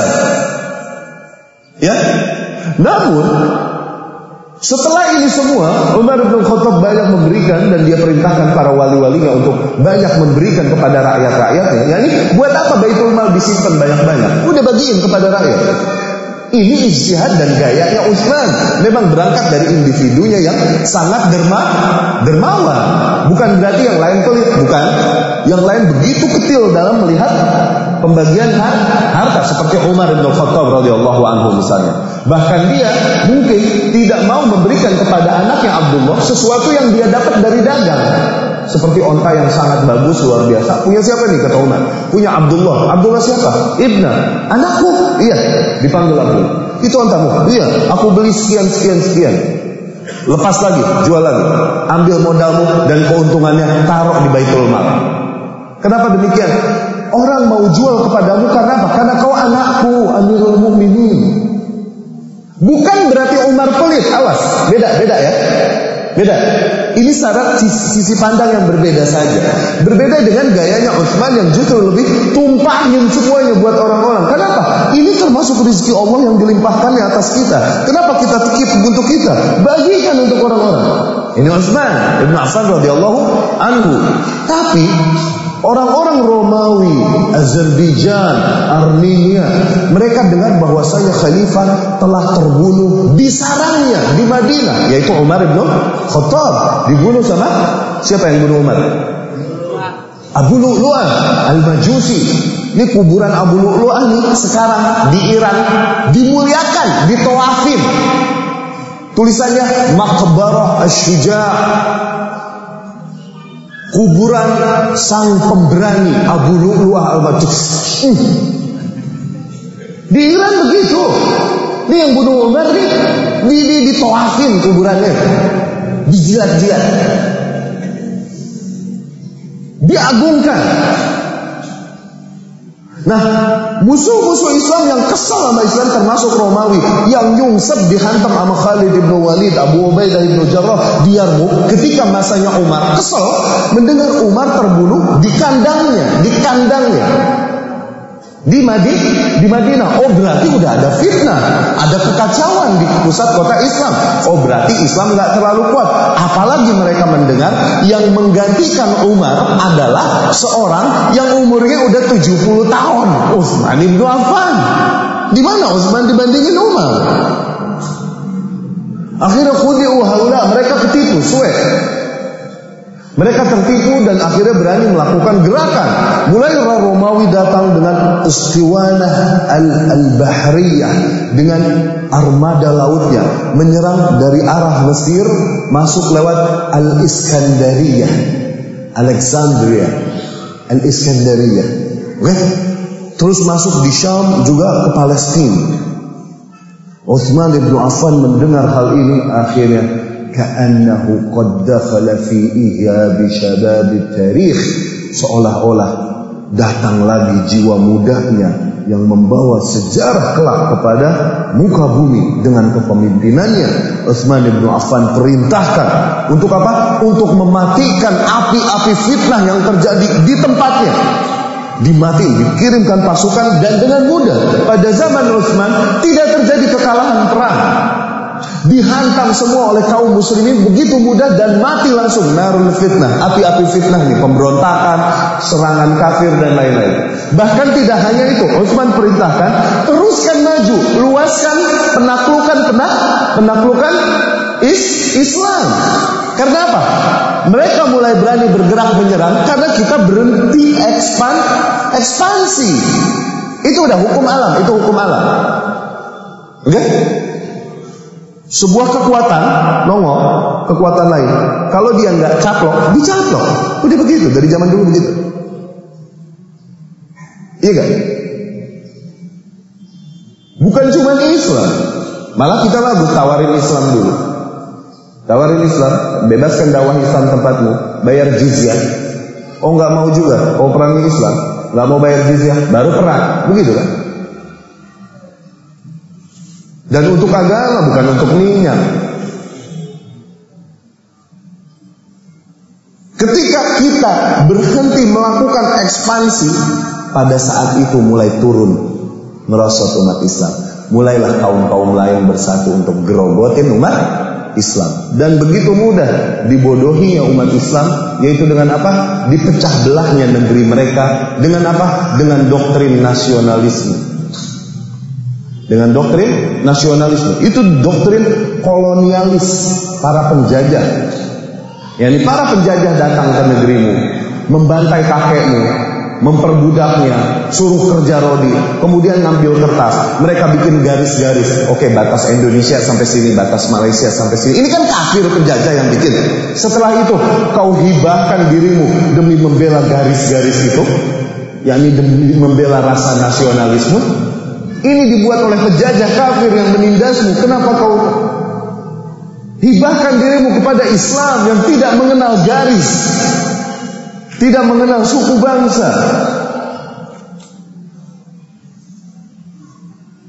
Ya. Ala kulli hal ikhwan wa akhwati rahimakumullah. Mulailah pasukan Romawi bergerak dan dengan mudah Utsman bin Affan radhiyallahu anhu dapat mematikan fitnah-fitnah tersebut. Singkat cerita, nahnu la nakhsha abadan minal fitnah al-kharijiyah. Kita ini nggak pernah takut dari fitnah dari eksternal, nggak pernah takut. Musuh-musuh Islam eksternal kita ini nggak pernah takut. Kenapa? Rasul sallallahu alaihi wasallam menjanjikan, "Lau ijtama'at umamul ard", andai saja seluruh umat muka bumi berkumpul untuk menghabiskan kaum muslimin, mastata'u an yaqdu 'alal muslimin, mereka enggak bakalan bisa ngabisin Islam dan kaum muslimin itu enggak bisa. Enggak habis-habis, susah. Kalaupun seluruh umat di atas muka bumi bersatu, enggak bakalan. Kita enggak takut sama musuh dari luar kan? Yang kita takut nih musuh dari dalam. Al-fitnah ad-dakhiliyah. Ini yang mulai terjadi di masa hidupnya Utsman bin Affan. Dan benar ramalan Rasul sallallahu alaihi wasallam, yakni apa yang telah Rasul sallallahu alaihi wasallam sampaikan, bahwa fitnah akan masuk ke tubuh umat dengan meninggalnya Umar bin Al-Khattab radhiyallahu anhu. Dengan terbunuhnya Umar bin Al-Khattab, masuklah fitnah ke tubuh umat. Yani Umar adalah pemisah antara umat dengan fitnah. Umar mati, fitnah masuk ke tubuh umat. Mulailah bergerak seorang Yahudi khabith dari Yaman yang dikenal dengan nama Abdullah ibn Saba. Dia mulai bergerak. Dia munafik, menampakkan keislaman namun menyembunyikan dendam dan kebencian atas Islam. Dia mau melakukan apa yang biasa dilakukan Yahudi dari zaman ke zaman dalam merusak syariah. Dalam merusak syariah dan agama yang Allah utus. Yaitu apa? Dengan cara membuat doktrin-doktrin hulu dalam berlebihan dalam memuliakan individu-individu sehingga membawa mereka kepada konsep beragama yang baru yang tidak diajarkan oleh nabi mereka. Dia mulai bergerak dan menyebarkan doktrinnya. Dia berkata, "Inna likulli nabiyyin wasiyan wa inna aliyan wasiyyu Rasulillah sallallahu alaihi wasallam." Sesungguhnya setiap nabi ini punya wasiat, punya pengganti yang Rasul wasiatkan. Dan sesungguhnya Ali bin Abi Thalib adalah pengganti Rasul sallallahu alaihi wasallam, itu yang Rasul wasiatkan. Ibnu Taimiyah rahimahullah berkata, Abdullah bin Sabah masuk di umat Islam ini dapat kita kiaskan, dapat kita samakan seperti Paulus masuk ke tubuh umat Kristen. Paulus seorang Yahudi busuk, membenci agama yang dibawa Isa alaihissalam. Dia mau rubah, mau rusak agama ini. Gimana caranya? Dia masuk ke tubuh umat itu dan mengaku nabi baru, menyeru kepada konsep baru yang berbeda dengan konsep yang diajarkan Isa alaihissalam. Namun dia mengaku pengikut dan orang yang beriman kepada Isa. Tuh Yahudi, akhirnya berhasillah mereka merubah agama Nasrani, Kristen, sampai yang kita lihat sekarang tidak ada lagi Nasrani yang murni sebagaimana yang dibawakan oleh Isa alaihissalam dan Hawariyun. Iya gak? Berhasil mereka. Mau mereka coba, Yahudi mau melakukan cara yang sama untuk menghancurkan kaum muslimin. Mau dirusak kaum muslimin akidahnya dengan apa? Digeser, diajak ke arah sendiri dengan orang yang mengaku mengikuti dan beriman kepada Muhammad sallallahu alaihi wasallam dengan gaya yang sama mau dirusak. Tapi Allah berkehendak lain. Tidaklah terkena fitnah si Abdullah bin Sabah ini kecuali maftunin khuthala az-zu'bala. Tidaklah terkena fitnahnya kecuali orang-orang yang memang Allah takdirkan kesengsaraan atas mereka. Ya? Dia dakwah di Irak, di negeri-negeri Islam, Mekah dan lain-lain, ditolak dan diusir, tidak menemukan sampai dia menemukan Mesir. Sebagai apa? Basis dakwah. Dia mendapatkan pengikut-pengikut yang banyak dan setia. Dan dia berpesan kepada mereka, tampakkanlah al-amru bil ma'ruf nahi 'anil munkar, akhlak yang sangat mulia, membantu mencintai sesama. Namun tampakkan pada satu waktu juga, yaitu apa? Kritikan-kritikan kepada pemimpin-pemimpin, penguasa-penguasa yang ada. Itu gaya Syiah dari dulu. Manis banget ngomongnya. Dari dulu, ini cerita lama. Sementara yang emang sunnah kadang, yang emang mengajak kepada kebenaran, menyeru kepada kebenaran, yang hak, ya manhaj yang hak, seringkali kelihatan justru serem, galak. Iya nggak? Sementara Syiah datang dengan kemanisan, kelembutan akhlak, belum lagi fulusnya. Butuh apa? Nih, butuh apa? Nih, begitu. Dari zaman dulu. Tayyib. Akhirnya mereka mulai melakukan rencana. Dia sebarkan dai-dainya Abdullah bin Sabah ke negeri-negeri muslim, Kufah, Basrah, Irak, terus juga ke Syam, kemana? Mereka pun melakukan mulai kesepakatan untuk bergerak, bergerak bersama demo Utsman bin Affan di Madinah. Pada hari yang ditentukan, mereka pun bergerak, jumlah ribuan orang bergerak menuju Madinah untuk apa? Membunuh Utsman atau menjatuhkannya. Para demonstran ini pun bergerak. Utsman bin Affan ketika mendengar kabar itu, dia mengutus dua orang dari Bani Makhzum untuk coba kau lihat kabar mereka. Untuk apa mereka keluar dan menuju kemari? Bani Makhzum itu pun pergi ke sana. Kemudian ketika kembali kepada Utsman bin Affan radhiyallahu anhu melaporkan, ya mereka keluar dan bergerak ke sini ya Amirul Mukminin, li khal'ik aw li qatlik, untuk menjatuhkanmu atau untuk membunuhmu. La haula wala quwwata illa billah. Fitnah. Ya. Falamma an wasalu al-Madinah, ketika mereka sampai Madinah, amsaka bihim Utsman, ditangkap semuanya, dikepung sama Utsman dan pasukannya, kemudian dibawa ke masjid, dan kemudian Utsman bin Affan mengumpulkan para sahabat di masjid. Kemudian Utsman pun qama khatiban, Utsman berdiri dan berkhutbah. Ya? Kemudian Utsman pun menjelaskan kepada para sahabat tujuan apa mereka datang ke sini, para demonstran datang ke sini. Okay? Mereka tujuannya demikian. Benarkah demikian? Dia angkat 2 orang Bani Makhzum ini. Benarkah mereka berkata demikian untuk bersaksi? Bala ya Amirul Mukminin, ya Amirul Mukminin. Mereka memang keluar untuk menjatuhkanmu atau membunuhmu. Ya. Para sahabat ketika mendengar Utsman berkata demikian dan niat para demonstran, langsung mereka berkata, para sahabat, mereka berkata kalimah wahidah, mereka sepakat dan berkata, uqtulhum ya Amirul Mukminin, bunuh saja mereka, tumpahkan darah mereka. Dikarenakan kita mendengar Nabi SAW bersabda, barang siapa yang menyeru kepada seorang imam untuk memusuhi yang lain, kepada seseorang untuk memusuhi orang lain, maka bunuh mereka. Fitnah. Jadi para sahabat yang memfatwakan untuk membunuh para demonstran. Sahabat kompak. Tapi Utsman bin Affan lebih dari itu. Dia berkata, bal na'fu wa nasfah insyaallah. Kita maafkan, kita jelaskan, kita berdamai sajalah. Tuh, Utsman. Akhirnya dia berkata kepada para demonstran tersebut, "Madza tankimuna alaihi?" Apa yang kalian kritisi dariku? Mengapa kalian membenciku? Mereka berkata pertama, "Annaka qad khalafta sunnata Rasulillah sallallahu alaihi wasallam wa atmamta sholata fil bina." Kau sungguh telah menentang sunnahnya Rasul sallallahu alaihi wasallam dan menyempurnakan sholat di Mina. Yang di Mina kalau lagi haji itu sholat sunnahnya rubaiyah dikosor menjadi 2 rakaat. Lohor dan asar itu menjadi 2 rakaat. Ini sunnahnya demikian. Demikian dicontohkan Rasul sallallahu alaihi wasallam dan Abu Bakar dan Umar. Ya? Namun Utsman bin Affan melakukan 4 rakaat, enggak 2 rakaat. Akhirnya Utsman pun menjawab, "Amma inni qad ataitu baladan fihi ahli fajtahadtu."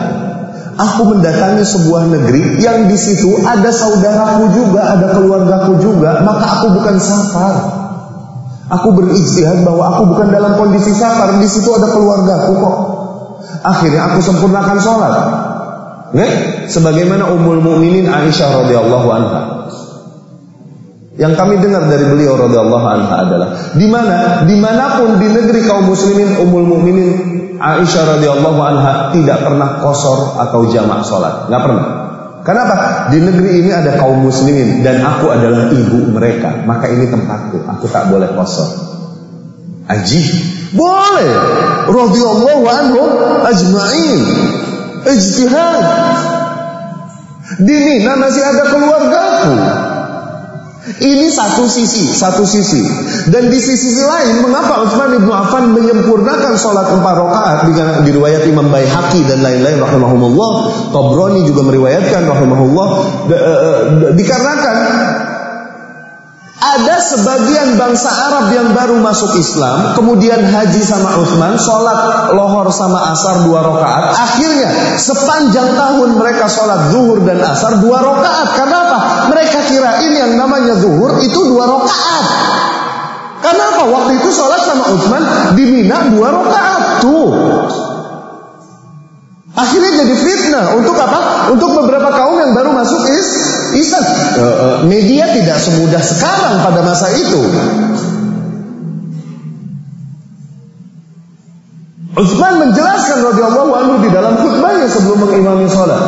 I'lamu, ketahuilah, annal qasra sunnatu nabiyyikum, bahwasanya qasar itu adalah sunnah nabi kalian Muhammad sallallahu alaihi wasallam. Walakin hudutsu tigham, tapi banyak orang-orang yang baru masuk Islam dan masih jahil tentang Islam ini. Aku takut mereka mengira yang namanya qasar sama lohor sama asar nih 2 rakaat, maka dari situ aku sempurnakan. Dari situ Abdullah bin Mas'ud radhiyallahu anhu tidak mengkhilafi Utsman, tidak menentangnya, padahal dia tahu apa yang dilakukan Rasul, Abu Bakar dan Umar. Namun dia tidak mau menentang Utsman dan dia berkata, innal khilafa kulluhu syarr.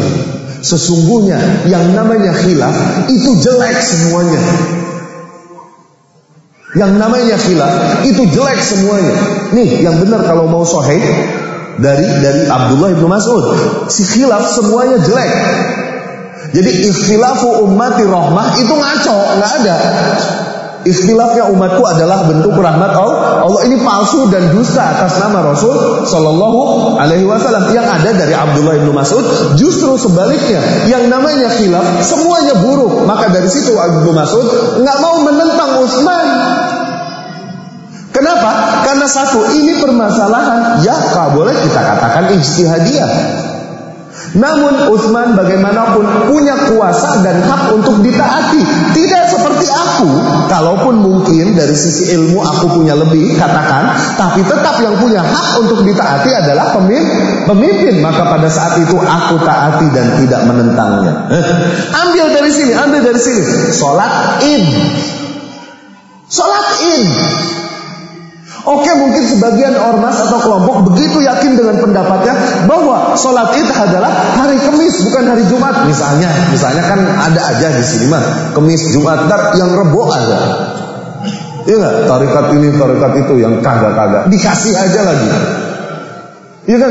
Aturan kan yang gini beresin, mengurangi kepadatan penduduk lumayan. Katakan ada yang Kemis sama Jumat. Katakan yang Kemis yang benar, pemerintah nyuruh Jumat. Misal yang Kemis yang benar. Katakan semua dalil, semua berdebat dalil, oke? Katakan yang Kemis benar. Oke. Kita nggak mau. Cuman terlepas dari itu semua, siapa yang punya hak untuk ditaati dalam kasus ini? Pemerintah atau ormas? Maka gugurkan pendapatmu, pendapat siapapun, taati pemerintah. Ini lebih bijak. Demikian Ibnu Mas'ud. Aku tahu yang sunnah dari Rasul memang dari Abu Bakar, Umar memang 2. Tapi pada saat ini memang dia yang punya kuasa dan dia yang punya hak untuk ditaati. Aku diwajibkan untuk mentaatinya, bukan untuk ngotot dengan ijtihadku. Awas. Maka pada saat itu aku gugurkan pendapatku. Kalaupun mungkin aku yakin ini yang benar, tapi aku gugurkan demi menjaga maslahat yang lebih besar, menjaga ketaatan, menjaga usul agama yang lebih inti, yaitu mentaati pemimpin setelah mentaati Allah dan Rasulnya sallallahu alaihi wasallam. Ajibnya, faham sejarahnya enak. Kita banyak bisa mengambil poin-poin yang, karena apa? Karena Allah berjanji, wa tilkal ayyamu nudawiluha bainan nas, dan hari-hari itu kami putar di antara manusia. Maknanya apa? Yang terjadi sekarang dulu pernah terjadi, kan muter.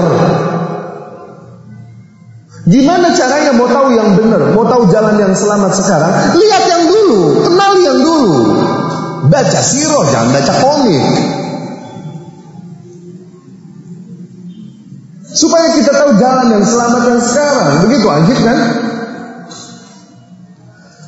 Kemudian setelah Utsman bin Affan jelaskan itu semua, dia berkata kepada para sahabat, akadzalikahu, begitu kan? Para sahabat pun berkata, Allahumma na'am. Ya, memang demikian. Apalagi yang kalian kritisi dariku, kata Utsman bin Affan kepada para demonstran. Mereka pun berkata, ya, aksartal hima, yani kau korupsi. Allahu Akbar. Utsman bin Affan yuttahamu fi dhimmatihi al-maliyah. Dia dituduh dalam hartanya Utsman. Dia yang menginfakkan sumur rumah untuk kaum muslimin, dia yang meluaskan Masjid Nabawi, dia yang mempersiapkan pasukan Usrah, dia yang menginfakkan. Kau tuduh dia dalam hartanya. Ya, fitnah, wallah fitnah. Aksartal hima, yakni kau banyak mengambil harta umat untuk kebahagiaan dirimu. Ya. Kemudian Utsman pun berkata, innal Araba ta'lam inni la aktsarul Arabi amwalan. Sesungguhnya bangsa Arab ini tahu bahwa aku nih bangsa Arab yang paling banyak hartanya sebenarnya. Wa qad anfaqtuha kulluha fi sabilillah, dan semuanya aku telah infakkan di jalan Allah membantu perjuangan Rasul, sehingga sekarang aku tidak punya kecuali 2 ekor unta untuk ku haji. Punya banyak duit dari mana? Ontaku cuma 2 untuk haji. Padahal tadinya aku adalah bangsa Arab yang paling banyak piaraannya.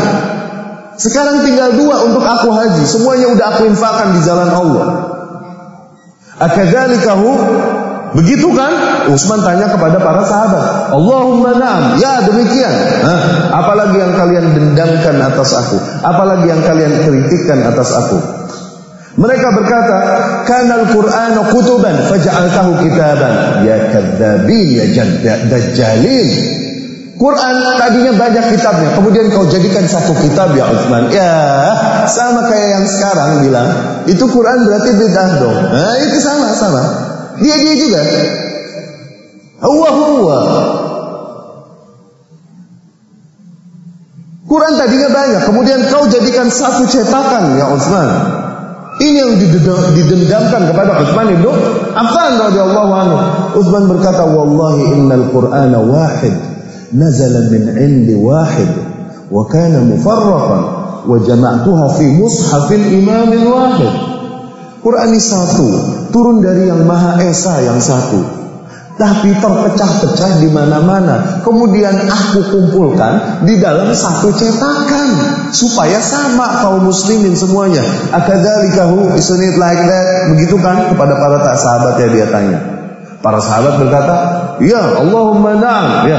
Dan terus setiap fitnah yang syubhat yang mereka tangkap tentang Utsman dibantah dan dapat dijelaskan. Utsman pun memaafkan mereka dan menyuruh mereka pulang ke kampung halamannya masing-masing, ke Mesir, ke Syam, ke Irak. Tapi demikianlah hati. Tidaklah mereka keluar fisabilillah. Mereka keluar memang telah berangkat dari hiqd, dari hasud, dari bughd alal islami wal muslimin, dari kebencian. Mereka memang berangkat dari kebencian, dendam, hasud kepada Islam dan kaum muslimin, bukan perdamaian yang mereka cari. Kalaupun Utsman telah menjelaskan, demikian para demonstran, bukan perdamaian, bukan perbaikan yang mereka cari. Buktinya apa? Buktinya mereka ngerampas orang-orang dagang, menghalangi jalan orang-orang yang mencari nafkah. Bukan perbaikan yang mereka cari. Kalau perbaikan, mana terjadi perbaikan dari demonstrasi? Mana? Pernah nggak ada perbaikan terjadi di muka bumi berangkat dari demonstrasi? Pernah nggak? Berapa ribu kali dilakukan demonstrasi sebagai bentuk solidaritas untuk muslimin Palestina di atas muka bumi? Berapa ribu kali demonstrasi untuk Palestina? Oke? Apakah kondisi Palestina mendingan? Iya gak? Demonstrasi terakhir yang terjadi di Mesir, ya mengiris hati, wallah. Baca Mesir, mengiris hati. Apakah kemudian Mesir mendingan? Para penuntut ilmu lebih tenang, ekonomi lebih stabil? Enggak. Demonstrasi di Libya yang menjatuhkan pemimpinnya, mendingan sekarang kondisi Libya? Demonstrasi di semua, di negeri kita, demonstrasi korupsi yang berkali-kali dilakukan, apakah berkurang korupsi di negeri kita? Berkurang nggak? Nambah parah. Dulu terjadi korupsi, bukan tidak. Dulu terjadi, cuman minimal masih rapi, masih di bawah meja. Sekarang meja-mejanya dikorupsi.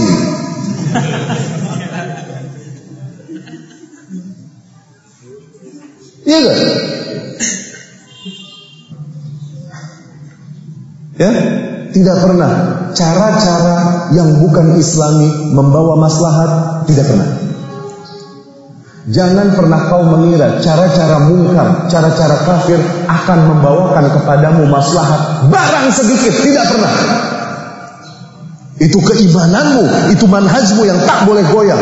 Jangan kau tertipu dengan media-media yang menghasutmu. Jangan.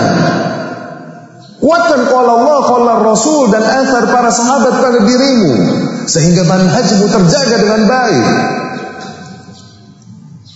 Jangan pernah kau mengira bahwa cara-cara kafir dalam melakukan perubahan, melakukan kenegaraan, melakukan perubahan negara, melakukan reformasi, revolusi dan lain-lain, cara-cara demikian akan membawakan maslahat. Abadan, la abadan. Kau mulai meyakininya, mulai kau meragukan apa yang datang dari Allah dan Rasulnya sallallahu alaihi wasallam. Itu konsekuensinya. Kemudian mereka pun keluar, singkat cerita, mereka pun keluar dari Madinah kembali ke kampung halaman masing-masing, dan mereka bersepakat untuk kembali berkumpul di Madinah dan mengepung Utsman bin Affan di rumahnya dengan kekuatan yang lebih besar. Dan ketika pada hari yang ditentukan mereka pun bergerak menuju Madinah semuanya dengan kekuatan yang lebih besar. Mereka pun mengepung Madinah sehingga para sahabat pun tak mampu berbuat apa-apa. Utsman bin Affan radhiyallahu anhu itu dibela para sahabat, greget melihatnya. Ali bin Abi Thalib terutama, Hasan dan Husain, kedua putranya, Abu Hurairah, Ibnu Umar dan lain-lain, mereka bergerak mau melindungi Utsman bin Affan di rumahnya. Tapi Utsman bin Affan yang menyuruh mereka pulang. Jangan pulang. Aku tak mau menemui Allah dengan setetes darah pun dari kaum muslimin. Ya, sabar yang bahkan sabar menanggung sesuatu yang bahkan gunung berbatu yang besar tak mampu menanggungnya. Yaitu apa? Sabar menghadapi syahadah, kesyahidan melalui fitnah.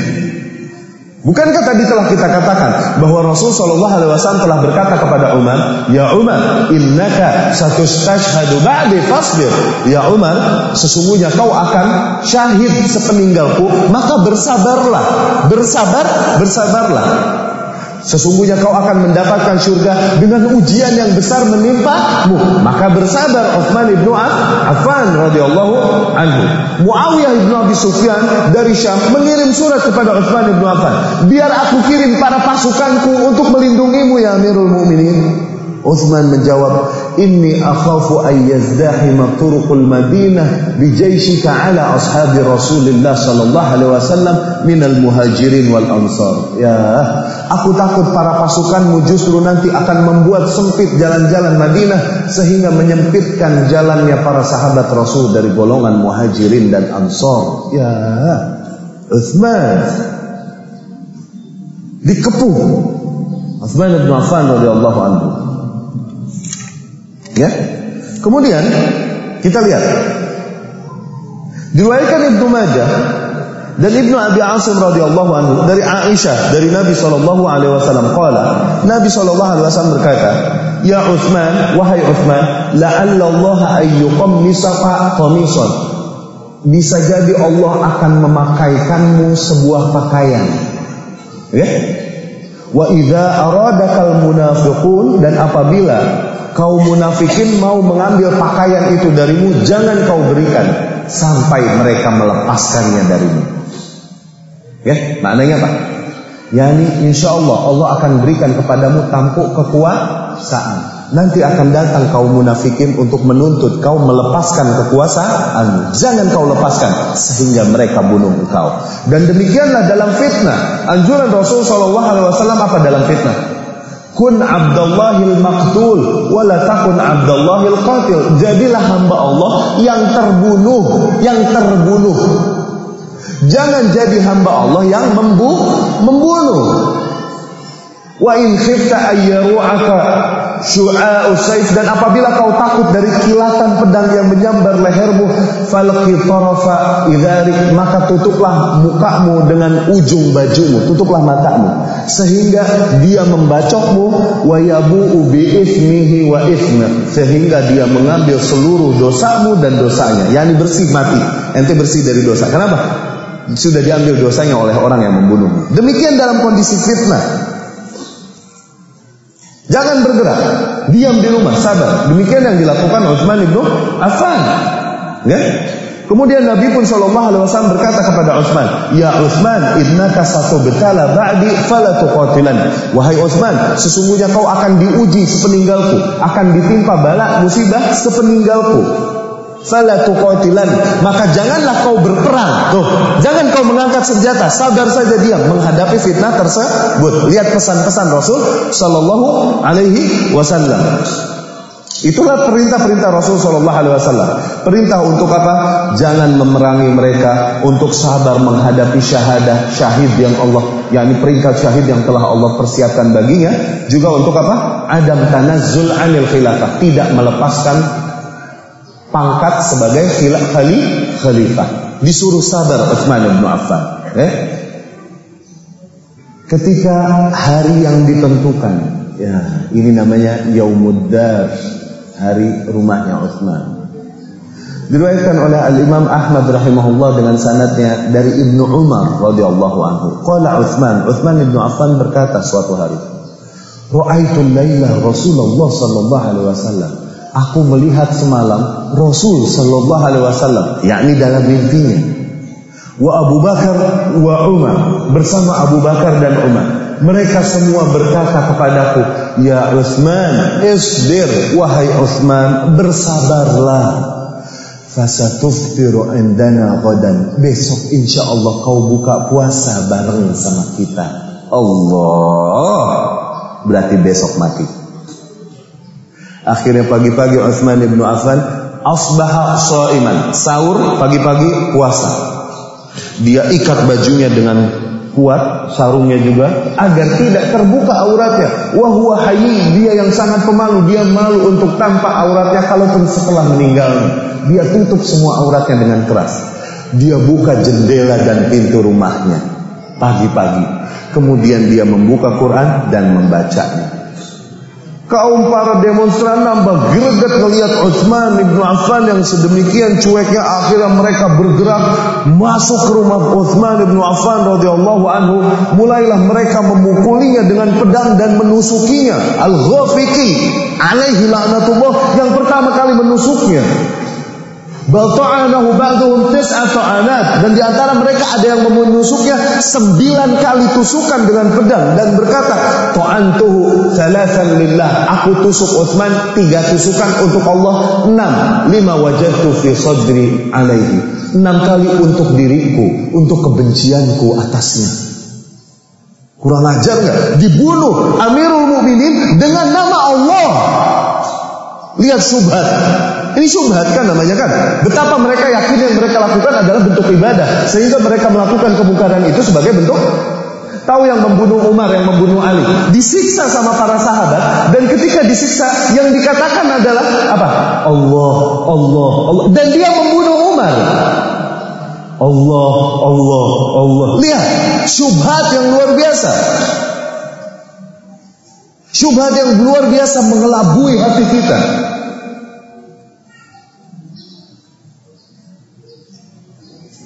Kemudian Utsman bin Affan pun ketika Al-Ghafiqi masuk, darabal Ghafiqi al-mushafa birijli. Ghafiqi pun menendang Al-Quran yang sedang dipangku oleh Utsman dibaca. Ditendang Al-Quran itu oleh Ghafiqi. Mungkin gak mereka keluar fisabilillah sementara mereka menendang Al-Quran? Mungkin gak mereka fisabilillah sementara mereka berbuat kerusuhan, penjarahan dan lain-lain dengan demonstrasi yang mereka lakukan? Mungkin gak tujuan mereka perbaikan? Tidak, tujuan mereka keuntungan pribadi. Terlihat dari proses yang mereka lakukan, cara mereka lakukannya. Dia menendang Al-Quran dengan kaki kanannya. Isma. Fastadarul Qur'anu dauratan kamilatan hatta waqa'a fi hijri Utsman marrah thaniyah. Sehingga Al-Quran itu pun berputar dan mentah sehingga kembali jatuh di pangkuan Utsman ibnu Affan radhiyallahu anhu. Dan ketika dia menerima tebasan-tebasan pedang, air atau darah pun mengalir pada firman Allah Subhanahu wa taala, fasayakfikahumullahu wa huwa as-sami'ul alim. Sungguh Allah yang akan membalaskan mereka bagimu, dan dialah maha pendengar lagi maha mengetahui. Hadis ini diriwayatkan oleh dengan sanadnya dari Amrah radhiyallahu anha. Wallahi ma mata minhum rajulun sawiyya. Amrah bercerita, ketika itu aku baru datang ke Madinah bersama Ummul Mukminin Aisyah. Kita melihat mushaf yang dengan itu Utsman terbunuh. Fa idza ra'aina, ternyata kita lihat tetesan darah pertama Utsman pada firman Allah Subhanahu wa taala. Tadi firman Allah Subhanahu wa taala di surat Al-Baqarah ayat 137, fasayakfikahumullah wa huwas samiul alim. Sungguh Allah yang akan membalaskan mereka bagimu. Dan dia maha mendengar lagi maha mengetahui. Kemudian Amrah pun berkata, wallahi ma mata rajulun minhum sawiyya. Demi Allah, tidak seorang pun di antara mereka demonstran yang matinya normal. Yang matinya normal, semuanya gila. Para demonstran ini semuanya gila. Di mana bentuk pembelaan Allah atas Utsman? Loh ini kalau ditanya mana bentuk pembelaan Allah atas Utsman? Kenapa Allah biarkan ini terjadi atas Utsman? Satu, qadarullah. Kedua, agar hikmah-hikmah dapat kita ambil bagi orang-orang yang mengikuti manhajnya dan manhaj salafus saleh dalam menghadapi fitnah, dalam mensikapi fitnah, apa yang harus dilakukan. Ini bentuk pembelaan Allah atas Utsman itu apa? Innallaha yudafi'u 'anil ladzina amanu. Kan Allah sesungguhnya membela orang-orang yang beriman. Mana bentuk pembelaan Allah atas Utsman ini? Allah berikan dia taufik untuk bersabar menerima syahadah, menerima pangkat syahid. Dan kemudian Allah pun balaskan bagi Utsman bin Affan. Di mana? Tidaklah seorang demonstran pun yang mati dalam keadaan normal. Ya? Yazid bin Habib rahimahullah, dia seorang tabi'in yang tinggal di Mesir, dan di mana tentunya para demonstran itu juga banyak yang berasal dari negeri Mesir. Yazid bin Habib berkata rahimahullah, inna amatal ladzina saru ila Utsman jun. Sesungguhnya kebanyakan orang-orang yang bergerak menyerang mengepung Utsman semuanya jadi gila. Semuanya jadi gila di akhir hidupnya. Kemudian juga diriwayatkan dari Abu Qallabah rahimahullah di dalam Ar-Riyad An-Nadhrah Lut-Tabari rahimahullah. Dia bercerita, Abu Qallabah, kuntu fi rifqatin di Syam. Suatu hari aku bersama sahibku, bersama sahabatku sedang di Syam, di negeri Syam. Fa idza rajulun yasir, tiba-tiba aku mendengar seseorang yang berteriak, ya wailah an-nar, ya celaka neraka. Kami mendengar orang yang berteriak begitu. Kemudian kami hampiri suara itu. Fakumtu ilaihi, kata Abu Qallabah, aku pun menghampirinya. Fa idza rajulun, ternyata seseorang yang qad quti'a yadayhi, yang kedua tangannya telah buntung, kedua kakinya telah buntung, dan matanya pun telah buta, wa huwa munkabbun ala wajhi, dan dia nyungsep di atas mukanya demikian, tapi masih hidup. Akhirnya aku pun bertanya kepadanya, ma halatu? Kenapa? Ada apa denganmu? Apa yang terjadi denganmu? Kemudian orang ini berkata, kuntu fiman yakhruju ala Utsman. Aku termasuk orang yang bergerak memberontak dan mengepung rumah Utsman. Ketika aku dobrak rumahnya, masuk ke dalam rumahnya, dan hawaitu li adribah, aku siap untuk membacok Utsman. Sorokhat zaujatuh, istrinya Utsman tahu-tahu teriak. Falatomtuha, maka aku gampar istrinya. Utsman pun berteriak kepadaku, malak, ada apa denganmu? Yani kenapa kau pukul istriku? Qata Allahu yadaika wa rijlaika wa a'ma ainaika wa adkhalaka an-nar. Allah akan memutus kedua tanganmu, kedua kakimu, dan akan membuat buta kedua matamu, dan Allah akan masukkan engkau ke dalam neraka.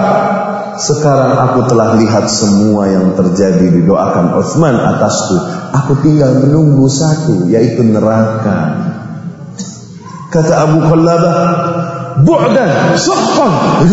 Amit-amit, jauh-jauh. Amit-amit, bu'dan suhqan, yakni amit-amit. Lihat apa yang terjadi. Akhwani rahimakumullah, demi Allah, banyak hikmah yang bisa kita petik dari sirah Utsman bin Affan dan juga sirah para sahabat radhiyallahu anhum ajmain. Namun terus terang leher aneh udah serak. Ya. Jadi kita cukupkan dulu sekian. Setelah kita lihat pertanyaan yang masuk, atau mungkin ada sedikit hiburan dari pihak panitia. sekian dulu penyampaian materinya, semoga dapat difahami dan semoga dapat menjadi bekal bagi kita semua, terutama bagi diriku, bagi kita semua, untuk dapat lebih berkorban di dalam Islam, di dalam dakwah, dengan pengorbanan apapun yang mampu kita lakukan, ya. Aku qouli hadza wa astaghfirullah li wa lakum. Kita lihat pertanyaan yang masuk, seraya meminta kepada Allah agar diberikan kepada kita, dibukakan bagi kita pintu-pintu keilmuan. Pertanyaan ini bukan pertanyaan, tapi cerpen. Bedakan penulisan pertanyaan dengan penulisan cerpen. Apalagi koran, itu berbeda dari Allah. Oke? Pertanyaan singkat. Assalamualaikum Ustaz, apakah kewajiban suami terhadap istri? Bagaimana mengubah perangai suami yang suka berkata kasar? Siapa lakinya? Kewajiban suami atas istri ya banyak. Kalau anda pretelin sampai azan subuh nanti belum kelar. Menafkahinya, menjaganya, menafkahinya batin atau zahir. Kemudian juga memenuhi hak-hak istri-istrinya. Yang menjadi hak-hak istri adalah kewajiban para suami. Sebagaimana yang menjadi hak-hak para suami adalah kewajiban para istri.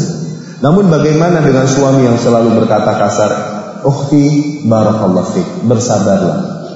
Demikian memang mungkin kehidupan di luar yang dihadapi oleh suamimu begitu berat sehingga membuat kabur sedikit akal sehatnya dan semakin enteng lidahnya berkata kasar, dan mungkin sedang lemah dan turun imannya sehingga jauhlah dia dari manisnya keimanan, dari titik seimbangnya keimanan. Maka doakan seluruh kebaikan bagi dia, bersabarlah. Dan janganlah kau merupakan seluruh kebaikannya hanya karena perkataan kasar yang dikatakannya padamu. Karena apa? Karena inilah penyakit kalian kaum wanita, sehingga kalian adalah penduduk neraka terbanyak. Yaitu apa? Rasul SAW sendiri yang berkata, tasaddaqna fa inna kunna aktsara ahli nar. Wahai kaum wanita, banyak-banyaklah bersedekah, sesungguhnya kalian adalah kebanyakan penduduk neraka. Kenapa begitu ya Rasulullah? Kata kaum wanita. Rasul pun berkata, "Idza ahsana ilaika ar-rajulu ad-dahra, thumma ra'aiti minhu syai'an, qulti ma ra'aitu minhu khairan qattu." Apabila seorang lelaki berbuat baik kepadamu sepanjang hidupnya, kemudian kau lihat satu saja keburukan darinya, maka kau akan berkata, aku tak pernah melihat kebaikan sama sekali darimu. Tuh, lupa. Ini yang dibilang kufranul ashir, kufur kepada suami. Ini yang menjadi penyakit kaum wanita. Seringkali dilupakan atas kebaikan-kebaikan suami yang lain, melihat satu kekurangannya. Maka bersabarlah, doakan. Kalau kau mau nasihati, kalau tidak bisa nasihati, sampaikan kepada ibu atau orang tua suami itu, biar orang tuanya yang menasihatinya. Barakallahu fiik. Assalamualaikum. Sebagai sahabat Rasulullah yang lebih utama siapa? Abu Bakar atau Utsman bin Affan? Abu Bakar radhiyallahu anhu. Urutan kemuliaan setelah Rasul yang diyakini ahlu sunnah itu tauqifi. Tauqifi ini dogma, doktrin. Dari sononya begitu, nggak boleh ditawar. Ya? Kayak sholat lohor 4, udah dari sononya begitu, nggak boleh ditawar. Urutan kemuliaan setelah Rasul, paling mulia habis Rasul siapa? Abu Bakar, nggak boleh yang lain. Habis Abu Bakar siapa yang paling mulia? Umar, nggak boleh yang lain. Habis Umar siapa? Utsman, nggak boleh yang lain. Gitu. Ini tauqifi. Dari Allah turunnya begitu. Apa maksud malaikat malu kepada Utsman ibnu Affan radhiyallahu anhu? Kejadian seperti apa hingga julukan itu melekat kepada beliau? Barakallahu fiik. Yani betapa dominannya sifat malu pada Utsman ibnu Affan, ya, sifat malu pada Utsman ibnu Affan sehingga membuat para malaikat, kaum yang Allah memang jadikan hanya untuk beribadah kepadanya dan tidak melakukan maksiat pun malu, minder kepada Utsman ibnu Affan karena malunya Utsman. Begini, wallahu a'lam, yang saya pahami, malu di sini adalah malu yang dicintai oleh Allah. Yaitu apa? Yang dimana dengan malu ini tergeraklah dia untuk melakukan ketaatan kepada Allah, dan terjauhkanlah dia dari apa-apa yang membuat Allah benci, murka kepada. Malu kelihatan Allah dalam melakukan kemungkaran, malu kelihatan Allah meninggalkan kewajiban, malu kalau tidak membantu dia sementara aku punya harta untuk membantu. Gitu. Malunya malu yang baik. Nah, akhirnya mendorong dia ke dalam bentuk-bentuk ibadah yang luar biasa besar. Sehingga dikisahkan juga dia adalah seorang ahli ibadah. Dia membaca Al-Quran dalam 1 rakaat. Pernah membaca Al-Quran dalam 1 rakaat. Ini semua membuat malaikat malu, minder darinya. Yakni kita, malaikat, melakukan seluruh ibadah ini karena memang kita tidak diberi nafsu. Bisa kita melakukan ibadah-ibadah ini, kita gak dikasih nafsu. Dia yang diberi nafsu namun dapat melakukan sedemikian rupa, ini bikin kita minder sama dia. Gitu. Maksud malunya malah kita. Wallahu a'lam. Saya bekerja di suatu tempat yang membuat saya mau tidak mau menerima uang, tidak tahu asal muasalnya, entah halal entah haram. Saya tidak kuasa menolaknya. Saya juga.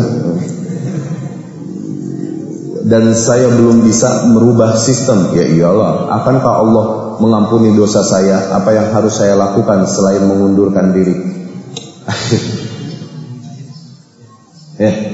Yang ini deh yang terakhir. Yang itu kepanjangan. Bagaimana cara kita dapat memberikan amal terbaik yang paling bermanfaat untuk dijadikan sebagai amal pahala untuk orang tua kita yang sudah tiada? Sedekah. Sedekah diniatkan untuk nama orang tua, tapi lihat sedekah yang sifatnya capacity building, menjadikan pembangunan di dalam umat, atau yang sifatnya manfaat yang mengalir rata. Seperti, jangan sedekah sama yang minta-minta, zolim, jangan. Kau mendoliminya, kau merusak mentalnya itu dengan memberi mereka. Jangan. Tapi sedekah kepada yang manfaat yang rata. Seperti apa? Pertama, keluarga dulu. Oke? Kemudian setelah keluarga, lihat para penuntut ilmu.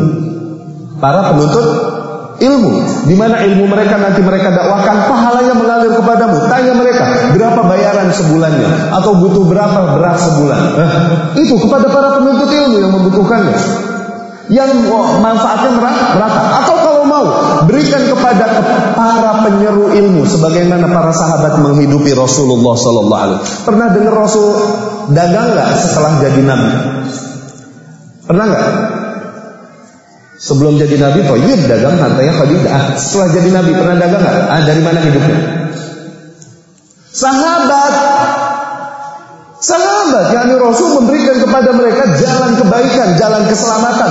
Terus kau tak mau membantu hidupnya Rasul Sallallahu Alaihi Wasallam? Emang demikian. Bantu kehidupan para penyeru ilmu. Tanya listriknya berapa? Pulsa butuh berapa? Jangan pelit. Jangan cuma bisa memuji, oh masya Allah pinter, iya masya Allah ikhlas, tapi berbagi nggak mau. Aduh, jangan. Kasihan para penyeru ilmu itu. Bantu kehidupan mereka. Bantu kehidupan mereka yang dengan itu ilmu yang mereka sampaikan pun ikut mengalir pahalanya padamu. Kenapa? Karena kau membantu kehidupannya. Cari amal-amal yang sifatnya mengalir. Ketika sedekahkan hal itu, niatkan untuk ibumu, niatkan untuk orang tuamu, maka pahala itu mengalir insyaallah kepada mereka. Aku qouli hadza wa astaghfirullah li wa lakum. Terima kasih atas perhatian dan waktunya. Semoga Allah Subhanahu wa taala berikan kita kesempatan yang lain untuk kembali berbincang santai, membicarakan tentang sirah salafus saleh atau perang-perang yang terjadi dalam sejarah mereka. Terima kasih sekali lagi atas perhatian dan waktu yang diberikan. Akhirul kalam. Assalamualaikum warahmatullahi wabarakatuh.